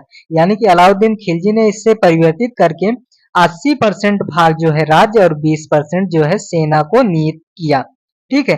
गैर मुसलमानों से जो है जजिया कर और मुसलमानों से जकात कर लिया जाता था। जजिया जकात ये सब आप याद रखिएगा, या बहुत ही इंपॉर्टेंट है, यहां से भी आप वेरी इंपॉर्टेंट लगा सकते हैं। आगे बढ़ते हैं। देखिए भू राजस्व सुधार, इसने जो है भू राजस्व सुधार भी किए। ठीक है। अलाउद्दीन खिलजी ने भूमि की पैमाइश के अनुसार ठीक है ही कर निर्धारित किया। यानी कि पहले भूमि की पैमाइश की। ठीक है। यानी कि भूमि अच्छी है, खराब है, बेकार है, कैसी नहीं, उसके आधार पर कर निर्धारित किया। ठीक है। भूमि की पैमाइश के लिए वफाए बिस्वा यानी जो आज हम कहते हैं हमारे 10 बिस्सा है, 12 बिस्सा है। ठीक है। तो ये जो है बिस्सा की शुरुआत इसी ने की। ठीक है। 50% भूमि राजस्व निर्धारित, इसका चर्चा हो चुका है। देखिए इतिहासकार बर्नी ने लिखा है कि अलाउद्दीन खिलजी के समय जमींदारों के घर की औरतें जो है मुसलमानों के घर में काम करने लगी थी भैया, या जो है बखान कर रहा है। अलाउद्दीन खिलजी जो चिश्तिया सिलसिले के सूफी संत निजामुद्दीन औलिया का बहुत सम्मान करता था, कहता था आप हमारे लिए भगवान हैं, प्रभु हैं, अल्लाह हैं। ठीक है। निजामुद्दीन औलिया को जो है महबूबे इलाही कहा जाता है। ठीक है। महबूबे इलाही निजामुद्दीन औलिया का ही शिष्य जो है अमीर खुसरो था। आगे बढ़ते हैं। अब ये देखते हैं सांस्कृतिक योगदान में इसने क्या क्या किया था। ठीक है। तो देखिए इसने दरबार में अमीर खुसरो, ठीक है, इसके दरबार में अमीर खुसरो, मीर हसन देहलवी जैसे विद्वान रहते थे। ठीक है। आपसे क्वेश्चन बन सकता है अमीर खुसरो और मीर हसन किसके दरबार में रहते थे। तो अमीर खुसरो जो है लगभग 9 सुल्तानों के अधीन रह चुका है। ठीक है। अलाउद्दीन खिलजी ने जो है सीरी का किला, अलाई दरवाजा का निर्माण करवाया। ठीक है। अलाई दरवाजे के विषय में आपसे आर्ट एंड कल्चर का विषय लेकर पूछा जा सकता है। ठीक है। यह जो है आपका देखिए मध्यकाल यानी कि उत्तर प्रदेश, यानी जब यूपी स्पेशल पढ़ेंगे तो मध्यकालीन आक्रमण जो हुए थे यूपी से जोड़कर आपसे क्वेश्चन पूछा जा सकता है। तो आपका उत्तर प्रदेश भी यहाँ से आपका कंप्लीट हो रहा है। ठीक है। जो मध्यकालीन आक्रमण हुए थे, और जब हम प्राचीन पढ़ेंगे तो यूपी के विषय में जो स्पेशल पढ़ेंगे वहां के स्थलों को पढ़ेंगे तो हम लोग यहाँ से यूपी का भी थोड़ा बहुत ढेर सारा मुद्दा कंप्लीट कर ले रहे हैं। आगे बढ़ते हैं। आपका लास्ट है अंतिम, ये अंतिम है इसलिए थोड़ा महत्वपूर्ण रहता है।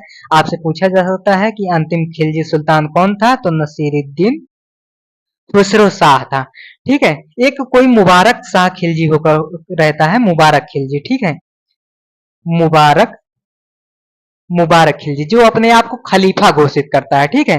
मुबारक खिलजी आप नोट करिएगा, मुबारक खिलजी जो है अपने आप को खलीफा घोषित कर देता है। आपसे पूछा जा सकता है कि किसने जो है अपने आप को खलीफा घोषित किया, तो मुबारक खिलजी। ठीक है। तो ये रही आपकी सामान्य सी परिचर्चा। हमने इसे जल्द से जल्द खत्म करने का प्रयास किया। ऐसे ही जल्दी जल्दी से परीक्षा से जुड़े तमाम विषयों को देखने के लिए हमारे चैनल को सब्सक्राइब करें तथा अपने दोस्तों में शेयर करें। बहुत बहुत धन्यवाद। जय हिंद प्यारे साथी। आइए शुरू करते हैं आज की हमारी इस परिचर्चा को। आज की परिचर्चा में हम लोग बात करेंगे कौन बनेगा समीक्षा अधिकारी सीरीज के अंतर्गत अंतिम महायज्ञ यानी कि महा मैराथन जो कि आपकी यूपीएससी, यूपीपीसीएस, आरओ जितनी परीक्षा होती है सबके लिए महत्वपूर्ण होने वाला है। और हम लोग बेसिकली टारगेट कर रहे हैं दिसंबर आरओ और पीसीएस को। तो इसमें हम लोग देखने वाले हैं तुगलक राजवंश को, और इसमें होगा पीवाईक्यू डिस्कशन, यानी अब तक जो पिछले वर्ष प्रश्न पूछे गए हैं और आगे जो पूछे जाएंगे इन सभी का जिक्र इनमें होने वाला है। ठीक है, तो देखिए आगे बढ़ते हैं। आगे बढ़ने के क्रम में हम लोग देखेंगे, ठीक है, तुगलक राजवंश को। तुगलक राजवंश में आपका जो क्वेश्चन बन सकता है वह बनेगा कि तुगलक राजवंश का जो शासन है वह कब से कब तक चला। यानी कि आप लोगों से क्वेश्चन बन सकता है तुगलक वंश का शासन काल कब से कब तक रहा। तो देखिए 1320 से लेकर 1414 तक तुगलक वंश का शासनकाल चलता रहता है। ठीक है, इसके बाद हम लोग देखेंगे, आप देखिए गयासुद्दीन तुगलक। ठीक है, गयासुद्दीन तुगलक जो कि 1320 से लेकर 25 तक शासन करता है।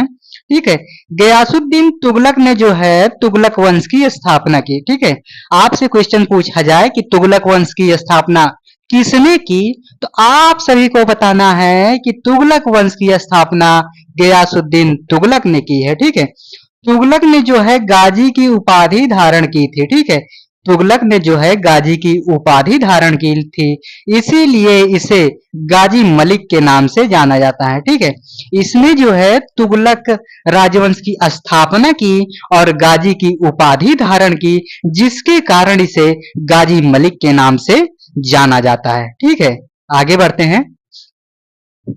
इसने जो है अलाउद्दीन खिलजी के सुधारों को उलट दिया और अलाउद्दीन खिलजी की कठोरता की नीति के विपरीत उदारता की नीति अपनाई। ठीक है, इसने उदारता की नीति अपनाई। ठीक है, गयासुद्दीन तुगलक ने नहरों का निर्माण कराया, डाक व्यवस्था को दुरुस्त किया। ठीक है, नहरों का निर्माण करवाया और डाक व्यवस्था को दुरुस्त किया। देखिए मैं जिस चीज को अंडरलाइन करूंगा बेसिकली आपको केवल और केवल उसी पर फोकस करना है, उसी को ध्यान में रखना है। और आप लोग नोट तो बिल्कुल मत बनाइएगा, खाली रिवाइज कीजिए, पोथा मत तैयार करने लग जाइएगा, नहीं तो मूर्खता की परिभाषा में, मैंने बार बार कहा है, मूर्खता की परिभाषा में नंबर 1 आ जाओगे आप। ठीक है, कलेक्टर की तैयारी तो छोड़ो। अगला आता है आपका गयासुद्दीन तुगलक ने जो है तुगलकाबाद। ठीक है, गयासुद्दीन तुगलक ने जो है तुगलकाबाद नगर बसाया। यह पहला सुनियोजित बसा बसाया नगर था। ठीक है, गयासुद्दीन तुगलक ने जो है तुगलकाबाद नामक नगर बसाया, यह पहला सुनियोजित बसा हुआ नगर था। ठीक है, आगे बढ़ते हैं। देखिए हमारा मेन उद्देश्य है कि आप सभी को जल्दी से जल्दी रिवाइज कराना। ठीक है, ताकि जल्दी जल्दी से आप रिवाइज कर सकें, क्योंकि इसको अगर डीप से हम समझाएंगे तो इसमें घंटों घंटों का टाइम लगेगा, यानी कि 2-2 ढाई घंटे की पूरी क्लास चलती है, लेकिन यह रिवीजन बैच है। आप सभी को जल्दी से जल्दी इसको रिवाइज करना है और मुझे रिवाइज कराना है जल्दी जल्दी। देखिए सूफी संत निजामुद्दीन औलिया से इनका मतभेद हुआ। ठीक है, इनका मतभेद हुआ निजामुद्दीन औलिया से। किससे हुआ? निजामुद्दीन औलिया से। निजामुद्दीन औलिया ने इनसे कहा था हुनुज दिल्ली दूरस्थ, अर्थात दिल्ली अभी दूर है। आप सभी से क्वेश्चन पूछा जा सकता है कि दिल्ली अभी दूर है कथन किसका है, तो यह कथन जो है निजामुद्दीन औलिया का है। और आपसे क्वेश्चन अगर पूछा जाए कि दिल्ली अभी दूर है किसके विषय में कहा गया है, तो आप लगाएंगे गयासुद्दीन तुगलक के बारे में कहा गया है। ठीक है, इसमें जो है बंगाल अभियान से लौटते समय, देखिए जो आपका गयासुद्दीन तुगलक है, यह बंगाल अभियान से जब लौट रहा था तो लकड़ी का भवन जो होता है वह इसके ऊपर गिर जाता है और इसका जो क्या बोलते हैं प्राण वायु होती है, प्राण पखेरु होता है, वह उड़ जाता है, यानी कि अल्लाह को यह प्यारा हो जाता है। तो अगला जो आपका है लाइन, गयासुद्दीन तुगलक के बारे में जानकारी जो है तुगलक नामा, जो कि अमीर खुसरो की ग्रंथ। ठीक है, गयासुद्दीन तुगलक के बारे में हमें जानकारी कहां से प्राप्त होती है? आपसे अगर क्वेश्चन पूछ लिया जाए या क्वेश्चन पूछ लिया जाए कि तुगलक नामा किसका ग्रंथ है, तो अमीर खुसरो आप लगाओगे। ठीक है, और देखिए तारीख फिरोज शाही जो कि बरनी लिखता है। ठीक है, बीच बीच में मैं इस तरह से इसे इसलिए ला रहा हूं ताकि आपको एक किताब भी मिल जाए और उसके बाद उसमें जिक्र किसका है यह भी जानकारी मिल जाए। तो बेसिकली लाने का मेन पर्पज यही है। तो देखिए गयासुद्दीन तुगलक के बारे में जानकारी जो है तुगलक नामा से प्राप्त होती है जो कि अमीर खुसरो की रचना होती है, और तारीख फिरोज शाही से मिलती है जो कि बरनी की रचना है। आगे बढ़ते हैं। आगे बढ़ने के क्रम में आप देखेंगे अमीर खुसरो के बारे में यहाँ चर्चा दी जा रही है। ठीक है, अमीर खुसरो के बारे में। तो जो अमीर खुसरो हैं, अमीर खुसरो ने दिल्ली सल्तनत के 7 सुल्तानों के, यह 7 सुल्तानों के अधीन कार्य किए रहता है। अमीर खुसरो ने जो है अमीर खुसरो जो थे ये सूफी धर्म से प्रभावित थे। ठीक है, और जो तत्कालीन भाषा थी यानी कि फारसी भाषा थी, उसका यह महान साहित्यकार था। ठीक है, जो तत्कालीन भाषा थी, ठीक है, फारसी भाषा थी, उसका यह महान साहित्यकार हुआ था। ठीक है, इसके अलावा इसने जो है हिंदी भाषा पर रचनाएं लिखी। ठीक है, हिंदवी भाषा में भी रचनाएं लिखी। ठीक है, और उन्हें, ठीक है, हिंदवी भाषा को जो है मुस्लिम समाज में हिंदवी भाषा को स्वीकृति दिलाने वाला पहला रचनाकार, ठीक है, यानी कि हिंदी को बढ़ावा देने वाला पहला रचनाकार यानी साहित्यकार इसे ही कह सकते हैं। और देखिए अमीर खुसरो को जो है मुकरियां, पहेलियां जिसे कहते हैं, कव्वाली लेखन के लिए भी जाना जाता है। अमीर खुसरो ने ज्यादातर लेखन मसनवी, मसनवी यानी प्रबंध काव्य पर किया। ठीक है, इन्होंने, अमीर खुसरो ने अपना ज्यादातर लेखन मसनवी यानी प्रबंध काव्य पर किया। ठीक है, किरात उस सादेन, किरात उस सादेन जो कि बुगरा खां और कैक्यवाद के मिलन का वर्णन करता है। ठीक है, और अगली इनकी रचनाएं, ये सब इनकी रचनाएं हैं। ठीक है, ये सब जो है इनकी रचनाएं हैं। ठीक है, किरात उस सादेन जो कि बुगरा खां और कैक्यवाद के मिलन का वर्णन करता है, और मिफ्ता उल फुजाला, मिफ्ता उल फुजाला जलालुद्दीन खिलजी का वर्णन करता है। खजाइन खजाइन उल फुतू जो कि अलाउद्दीन खिलजी का, इसमें भी वर्णन होता है।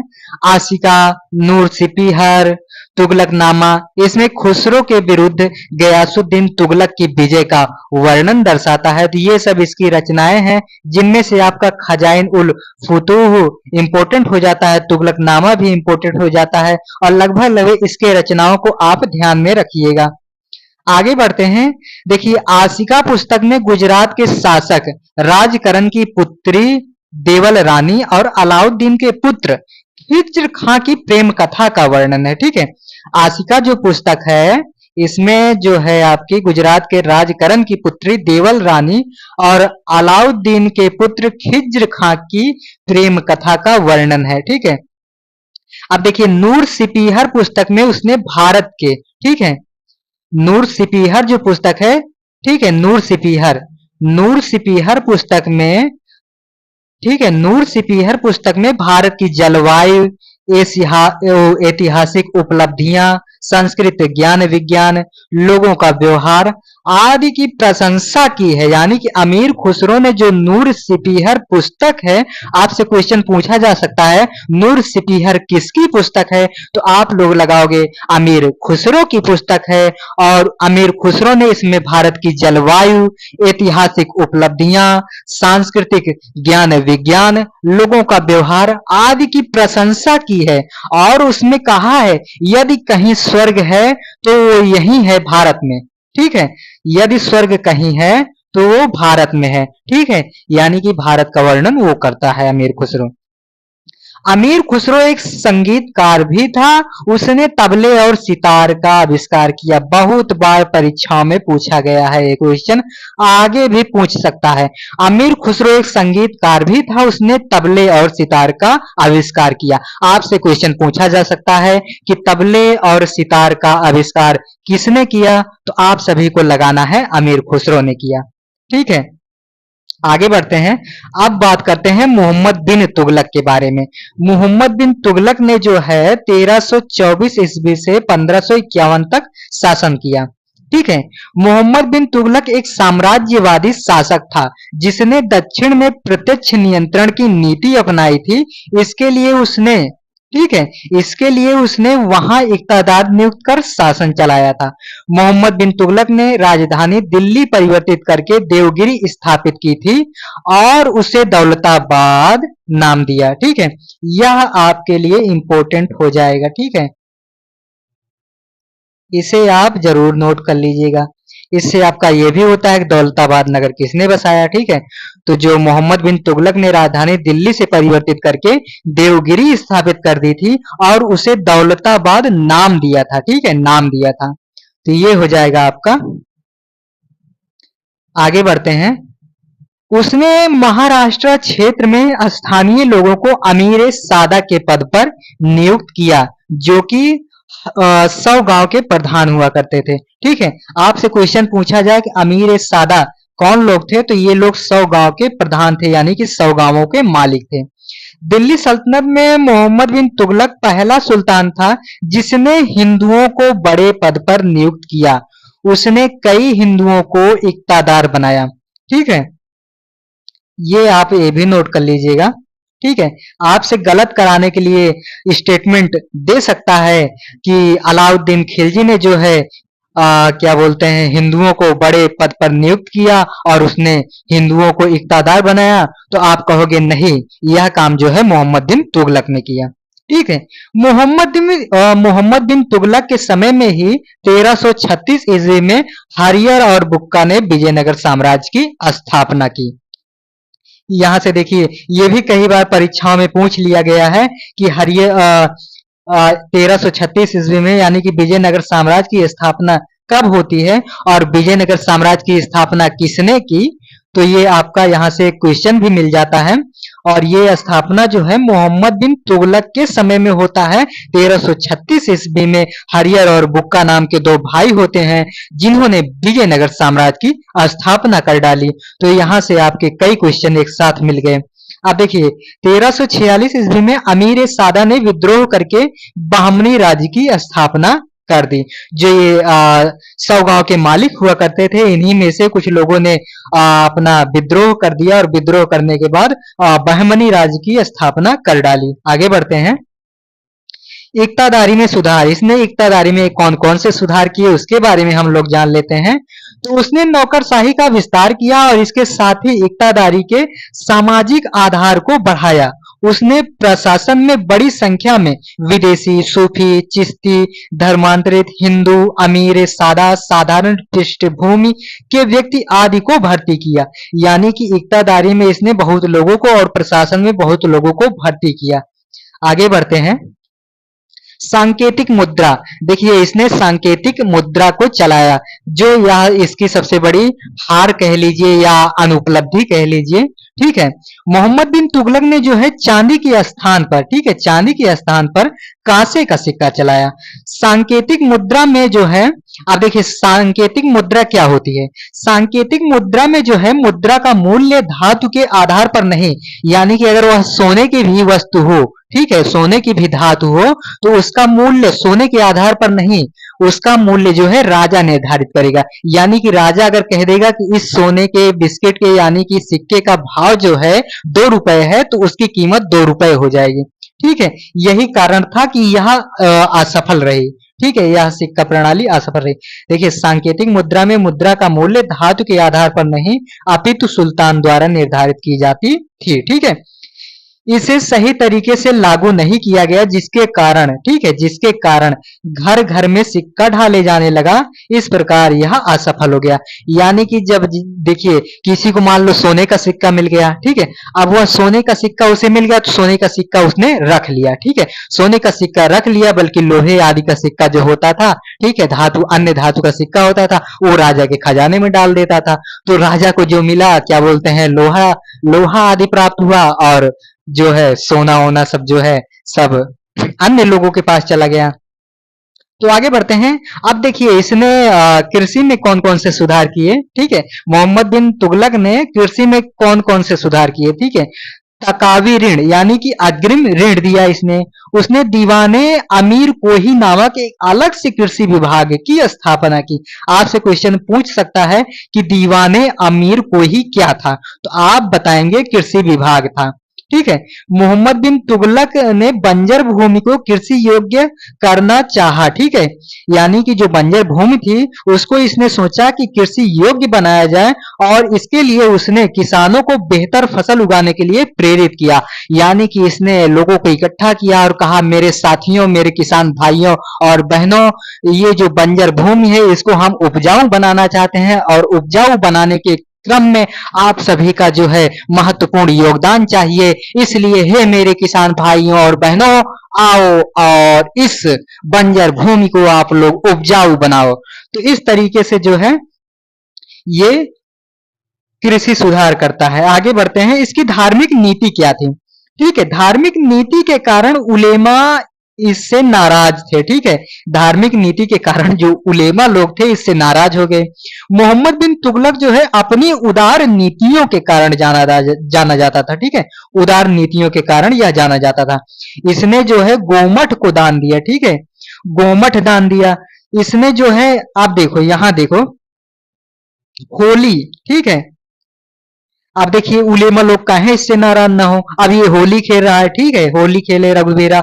और ये देखिए जैन जिन प्रभु महासूरी से मिल रहा है, ठीक है, जैन आचार्य जिन प्रभा सूरी से मिल रहा है। तो उलेमा लोग इससे क्यों नहीं नाराज होंगे? ये जाके हिंदू लोग का पर्व मना रहा था। ये दरअसल दिखाने की कोशिश कर रहा था कि मैं क्या बोलते हैं, सर्वधर्म समभाव, यानी कि सभी धर्मों का सम्मान करने वाला हूं, ठीक है।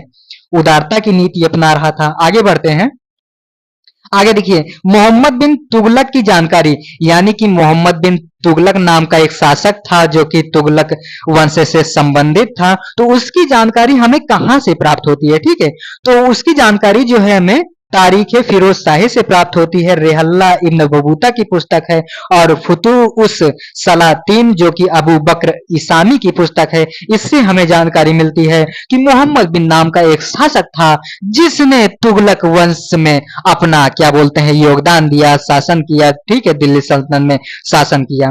तो इस तरीके से आप देखिए यहाँ आप उसके क्या बोलते हैं उससे संबंध भी पढ़ लिए और यहाँ आपने 3 किताबों का भी अध्ययन कर लिया। तो सही पढ़ने की रणनीति ये होती है, रिवाइज करने की रणनीति ये होती है, शॉर्ट नोट से इसे कहते हैं। तो आगे बढ़ते हैं, आगे देखिए, सिंध और थट्टा के विद्रोह को दबाते हुए मोहम्मद बिन तुगलक की मृत्यु हो गई। यानी कि सिंध और थट्टा में विद्रोह हुआ और उसी विद्रोह को दबाने के चलते यह अल्लाह को प्यारा हो गया। यानी कि इस अल्लाह ने इसकी आत्मा को अपनी तरफ बुला लिया, ठीक है। अब देखिए बदायूनी और बरनी, आप देखिए विकल्प के हिसाब से लगाइएगा, ठीक है। अगर वैसे तो दोनों विकल्प में नहीं देगा, लेकिन देखिए यह स्टेटमेंट है कि सुल्तान को उसकी प्रजा से मुक्ति मिल गई और प्रजा को सुल्तान से।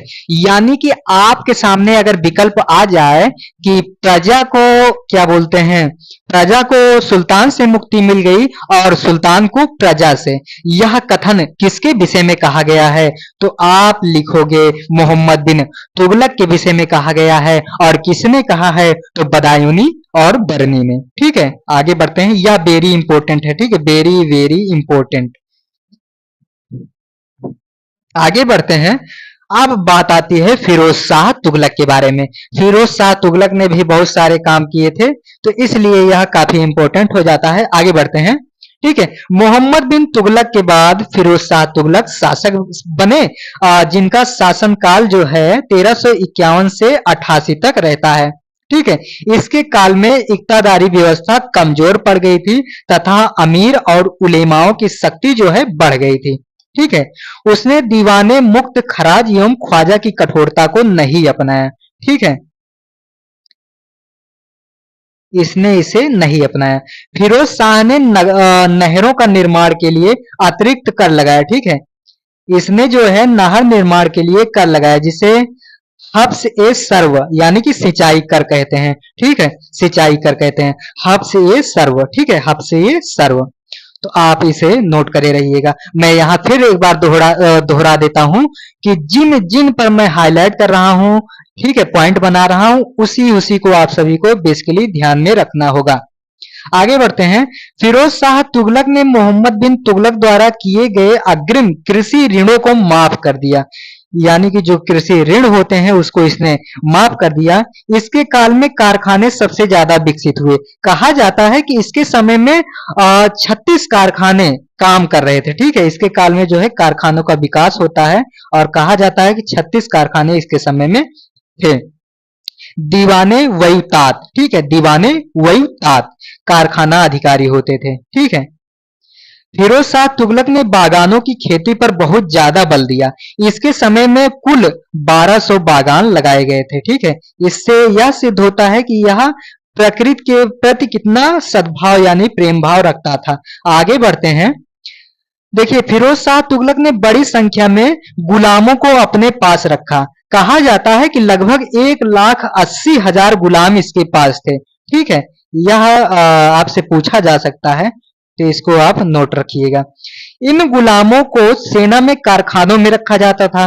गुलामों के लिए जो है एक अलग से विभाग दीवाने बंदगान स्थापित किया गया। आपसे क्वेश्चन पूछा जा सकता है कि दीवाने बंदगान क्या था, तो गुलामों के लिए एक से अलग से विभाग था। ठीक है, यह गुलामों से संबंधित था दीवाने बंदगान। आगे बढ़ते हैं।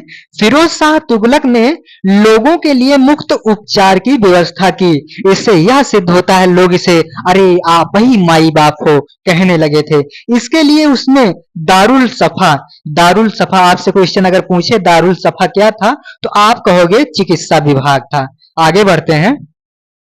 फिरोज शाह तुगलक अपनी कल्याणकारी नीतियों के लिए जाना जाता है। उसने रोजगार दफ्तर की स्थापना की। ठीक है, दीवाने खैरात की स्थापना की, अनाथों के लिए विवाह का आयोजन करवाया। ठीक है, दीवाने खैरात, रोजगार दफ्तर, ठीक है, अनाथों के लिए विवाह का आयोजन करवाया। इसके लिए इसके अलावा असामान्य जो सजा थी, यानी कि जो सजा दी जाती थी, काफी सजा को जो है इसने माफ कर दिया कि चलो अब मैं इस सजा को नहीं दूंगा, इसे माफ कर देता हूं। ठीक है, तो इससे कहीं ना कहीं लोग इसके क्या बोलते हैं, इससे काफी इसमें श्रद्धा भाव रखने लगे थे कि अरे माई बाप आप दयालु हैं। ठीक है, भगवान देवता आदि सब इसको कहने लगे। आगे बढ़ते हैं। फिरोज शाह ने नई नगरों की स्थापना की। ठीक है, फिरोज शाह तुगलक जो होता है इसने कई बहुत सारे नगरों का स्थापना किया। ठीक है, जैसे आप जौनपुर देखेंगे, हिसार देखेंगे, फिरोजाबाद देखेंगे, फिरोज शाह कोटला देखेंगे। और देखिए, कुछ लोग ऐसा कहते हैं, कुछ इतिहासकार ऐसा कहते हैं कि इसने लगभग 300 नगरों की स्थापना की। ठीक है, 300 नगरों की स्थापना की। ठीक है, देखिए, दीवाने विजारत जो है वजीर का पद होता था। ठीक है, और देखिए वजीर का पद जो है सबसे ज्यादा शक्तिशाली तुगलक काल में था, विशेषकर फिरोज शाह तुगलक के काल में। यानी कि जो वजीर का पद होता है यह सबसे शक्तिशाली पद था तुगलकों के समय में, और वो भी विशेषकर फिरोज शाह तुगलक के समय में वजीर बहुत ही शक्तिशाली हो गए थे। आगे बढ़ते हैं। देखिए, नसीरुद्दीन चिराग देहलवी चिश्तिया सूफी संत थे। इन्होंने फिरोज शाह तुगलक को सुल्तान बनवाने में काफी ज्यादा मदद की। जैसे देखिए, आपने इसके पहले पढ़ा था कि मलिक काफूर जो है वह अलाउद्दीन खिलजी के जो अभियान होते हैं उसमें एक पिलर, एक आधार स्तंभ के रूप में अपनी भूमिका निभाई। तो उसी तरीके से नसीरुद्दीन चिराग देहलवी चिश्तिया सूफी संत थे। इन्होंने फिरोज शाह तुगलक को सुल्तान बनवाने में योगदान दिया। ठीक है, फिरोज शाह तुगलक ने संस्कृत की कई आयुर्वेद की पुस्तकों का अनुवाद करवाया, जिसे दलाइले फिरोज शाही कहा गया। ठीक है, जिसे दलाइले फिरोज शाही कहा गया। ठीक है, आगे बढ़ते हैं। देखिए, फिरोज शाह तुगलक के समय में धर्म की क्या दशा थी, तो देखिए फिरोज शाह तुगलक ने खलीफा से 2 बार खिल्लत लिया। उसने शरीयत के अनुसार शासन करने का दावा किया। इसके तहत उसने खराज, खुम्स, जजिया, जकात के अतिरिक्त सभी करों को समाप्त कर दिया। ठीक है, इसके अलावा जो कर होते हैं, इसके अलावा जो है जो और कर थे उसको इसने माफ कर दिया। इसके समय में उलेमाओं का प्रभाव काफी बढ़ गया था। इंसाए मेहरू से देखिए इंसा नेहरू एक किताब होती है जिससे उलेमाओं के सख्त की क्या बोलते हैं वर्णन मिलता है। ठीक है, आगे बढ़ते हैं। देखिए उसने बड़ी संख्या में मस्जिदों और मदरसों का निर्माण करवाया और साथ ही उलेमाओं को दान भी दिया, यानी कि बहुत ही नेक काम कर रहा था। मस्जिद बनवा रहा था, मदरसे का निर्माण करवा रहा था और उलेमाओं को दान भी दे रहा था।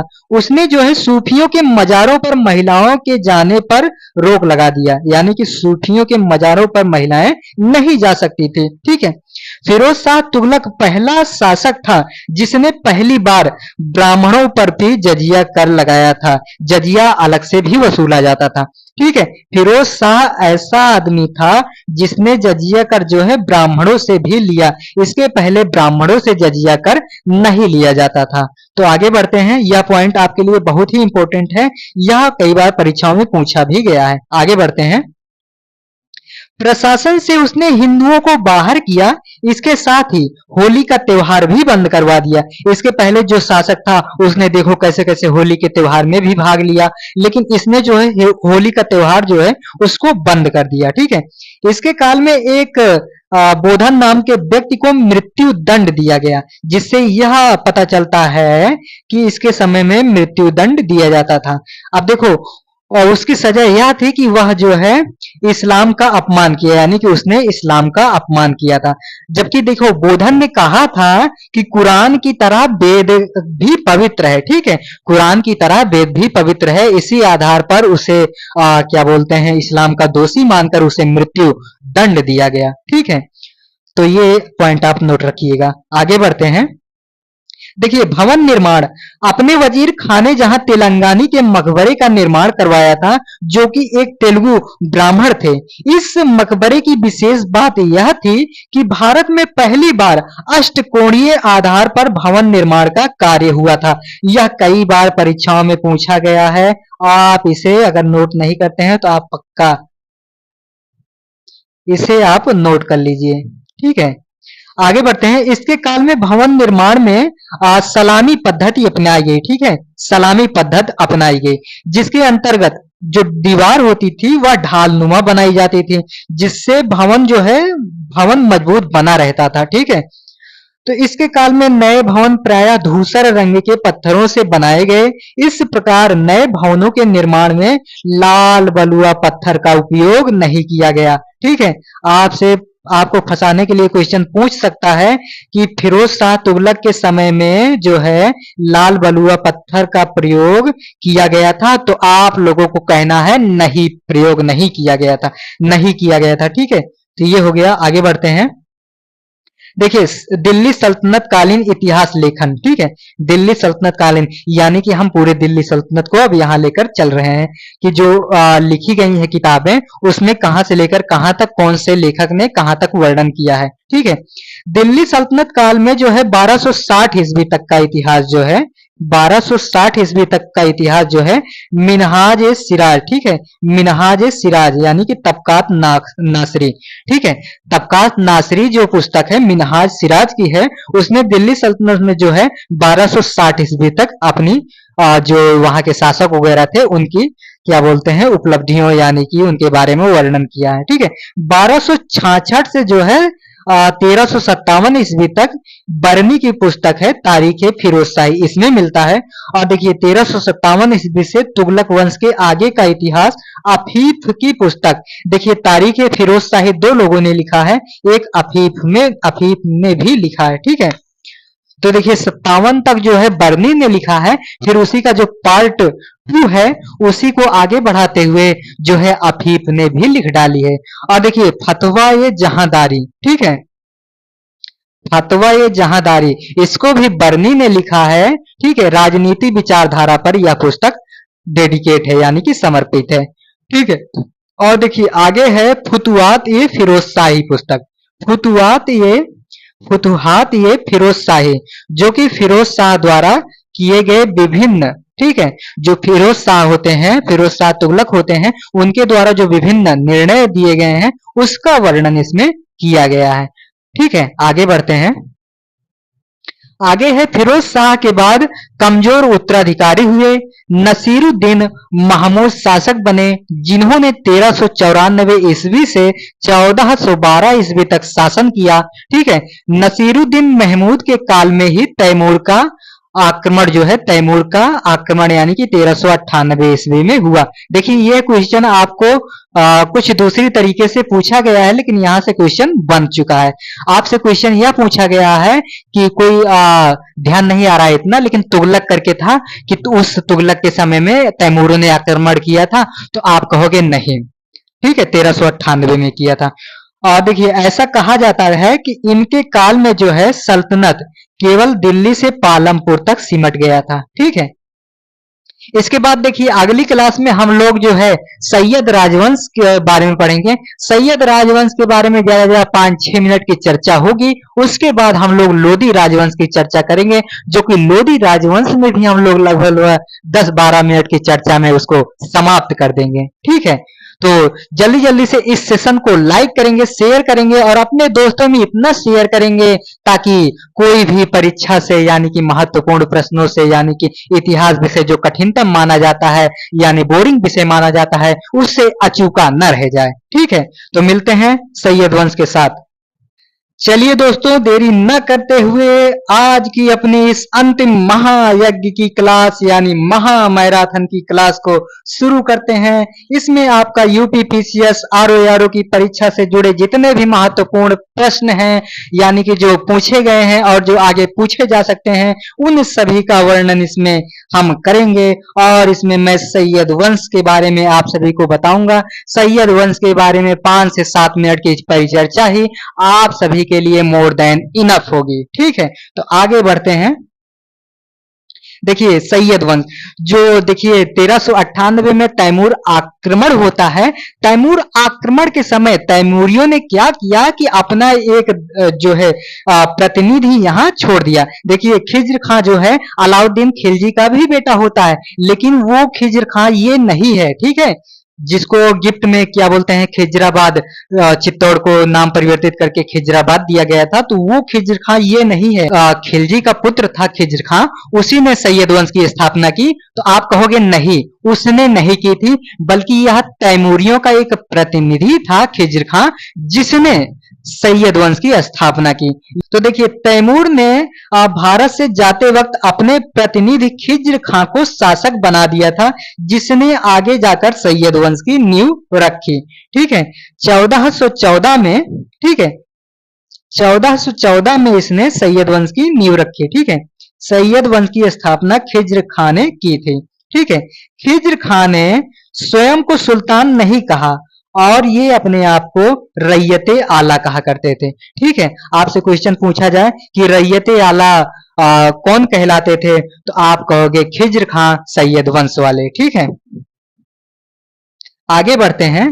देखिए खिज्र खां के बाद मुबारक शाह शासक बना। इसी के समय में याहिया बिन अहमद सरहिंदी ने तारीख मुबारक शाही लिखी।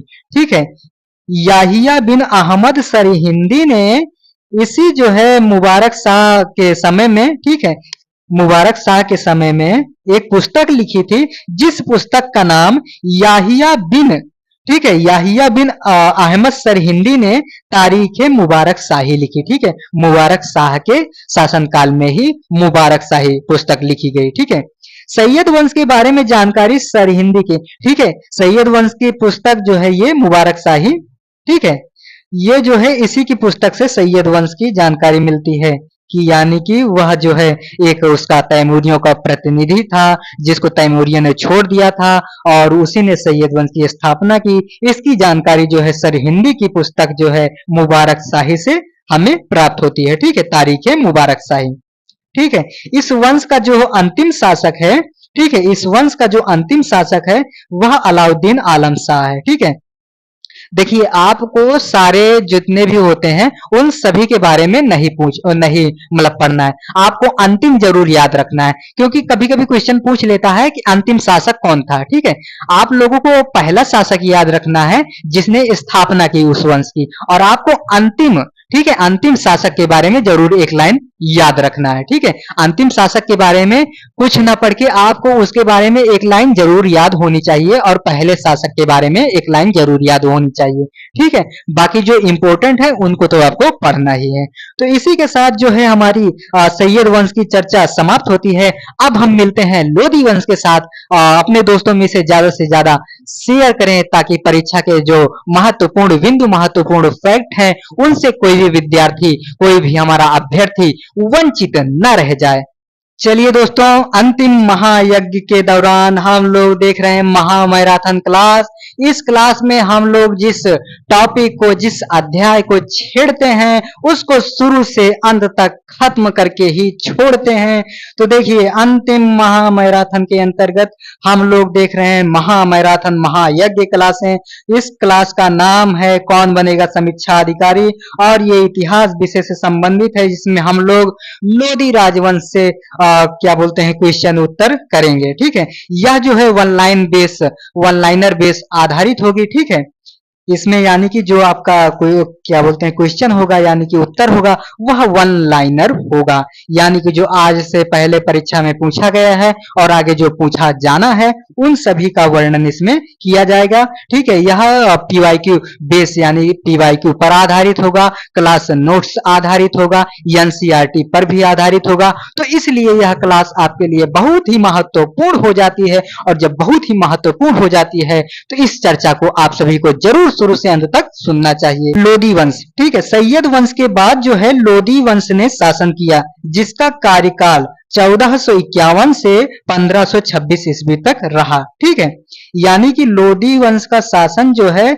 1451 से जो है 1526 ईस्वी, यानी जब तक बाबर ने जो है मुगल साम्राज्य की स्थापना नहीं कर दी थी तब तक इसका शासन चलता रहा। ठीक है, इनका संबंध जो है अफगानिस्तान के साहू खेल नामक स्थान से था। ठीक है, ये लोग अफगानी थे। देखिए, लोधी के बारे में जो जानकारी है, ठीक है, लोधी वंश के बारे में जो जानकारी है अब्बास खान शेरवानी की पुस्तक। ठीक है, आपसे क्वेश्चन पूछ सकता है कि अब्बास खान शेरवानी की पुस्तक का क्या नाम था, तो आप लिखेंगे तारीखे शेरशाही। ठीक है, तारीखे शेरशाही से जो है लोधी वंश के बारे में पता चलता है कि लोधी क्या बोलते हैं लोधियों का शासन इतने से इतने समय तक रहा, अमुक अमुक लोधी शासक हुए। ठीक है, अमुक अमुक अन्य शासकों से पराजित हुए। ठीक है, तो अब्बास खान शेरवानी की जो पुस्तक होती है तारीख शेरशाही, उसमें लोधियों के बारे में जानकारी मिलती है। आगे बढ़ते हैं, अब आते हैं देखिए बहलोल लोधी। ठीक है, आप लोग बहलोल लोधी को अब देख रहे हैं। बहलोल लोधी देखिए, जब हमारे एक गुरुजी थे इतिहास के, वो इसको पढ़ाते थे तो काफी हम लोग इंजॉय करते थे। इसको कहते थे बकलोल लोधी। ठीक है, बकलोल लोधी। तो हम लोग देखिए बकलोल लोधी को पढ़ने जा रहे हैं। ये जो है लोधी वंश की स्थापना करता है। ठीक है, आपसे क्वेश्चन कई बार पूछा भी गया, आगे भी पूछा जा सकता है कि लोधी वंश का संस्थापक कौन था, तो आप लोगों को लगाना है बकलोल लोधी। ठीक है, बहलोल लोधी ने जो है अपने सरदारों को मसनहा-ए आली, यानी कि जो इसके सरदार लोग थे उसको मसनहा-ए आली कहा। ठीक है, मसनहा-ए आली कहा। ठीक है, उसने साहू खेल पद्धति को अपनाया, जिसका अर्थ था बंधुत्व आधारित शासन प्रणाली।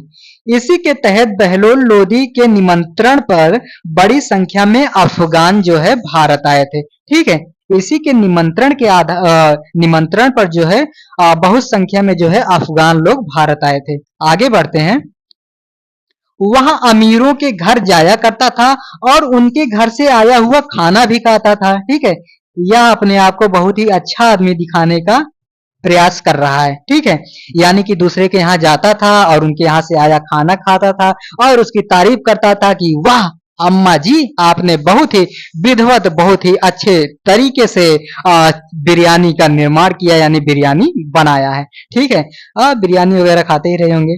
आगे बढ़ते हैं, देखिए बहलोल लोधी ने जौनपुर के सरकी शासकों और ग्वालियर के शासक को पराजित किया। ठीक है, बहलोल लोधी को उसके बहलोल सिक्के के नाम से, अब देखो बकलोल नाम का सिक्का भी बकलोल चला दिया।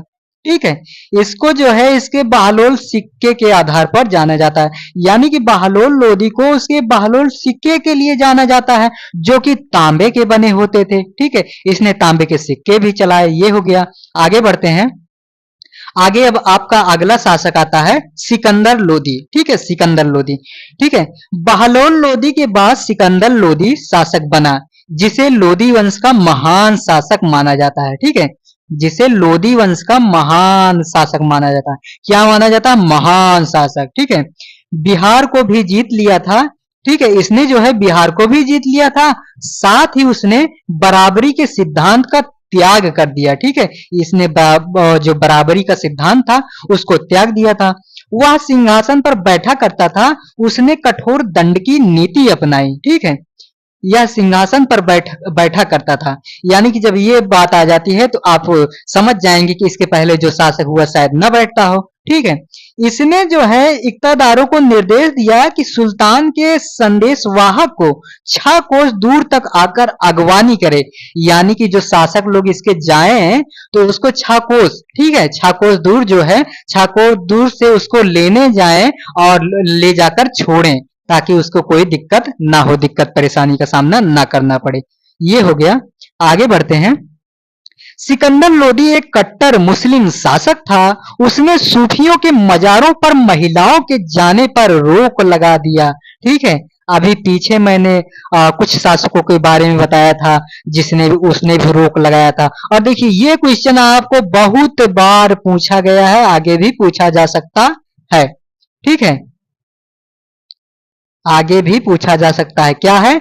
सिकंदर लोदी ने 1504 ईस्वी में आगरा की स्थापना की तथा सर्वप्रथम दोहरा गुम्बद उसी के मकबरे में बना, यानी कि सिकंदर लोदी ने जो है आगरा की स्थापना की और 1504 में की, और सर्वप्रथम जो है दोहरा गुम्बद का प्रयोग जो है सिकंदर लोदी के मकबरे में ही पाया जाता है। ठीक है, सिकंदर लोदी जो है गुलरुखी नाम से कविताएं करता था। यह कविता भी लिखता था, शायर था। ठीक है, शायर था, कविता लिखता था कि जैसे कुमार विश्वास आदि लिखते हैं गजल वगैरह, तो ये गुलरुखी नाम से कविताएं लिखता था कि कोई दीवाना कहता है, कोई पागल समझता है, मगर धरती की बेचैनी को बस बादल समझता है। ठीक है, सिकंदर लोदी ने नाप का एक नया पैमाना गज ए सिकंदरी, ठीक है, गज ए सिकंदरी चलाया। आपसे पूछा जा सकता है गज ए सिकंदरी क्या था? तो नाप का एक पैमाना था। और किसने चलाया? तो सिकंदर लोदी ने चलाया। आगे बढ़ते हैं। अब देखिए बात आती है इब्राहिम लोदी के बारे में। देखिए इब्राहिम लोदी जो है लोदी वंश के अंतिम शासक थे। ठीक है, लोदी वंश का अंतिम शासक कौन था? इब्राहिम लोदी था। ठीक है, जो क्या बोलते हैं 1517 ईस्वी से 1526 ईस्वी तक शासन किया, यानी कि पानीपत का पहला युद्ध जब हुआ था तो बाबर ने इसे मार पीट के भगा दिया, और फिर क्या बोलते हैं बाबर ने फिर मुगल साम्राज्य की स्थापना कर दी।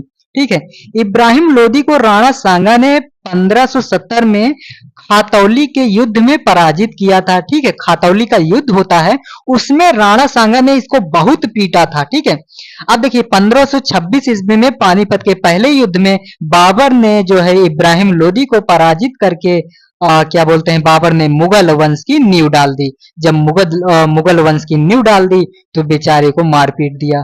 ठीक है, इतिहासकारों द्वारा ऐसा माना जाता है कि दौलत खान लोदी और राणा सांगा द्वारा बाबर को बुलाया गया कि बाबर आओ। ठीक है, ये लोग ये जानते थे कि बाबर आएगा और लूटेगा और आराम से चला जाएगा, लेकिन बाबर को एक दादी अम्मा होती हैं जिन्होंने कहानी सुनाई थी कि बेटा भारत ऐसा ऐसा है, वहां ये है।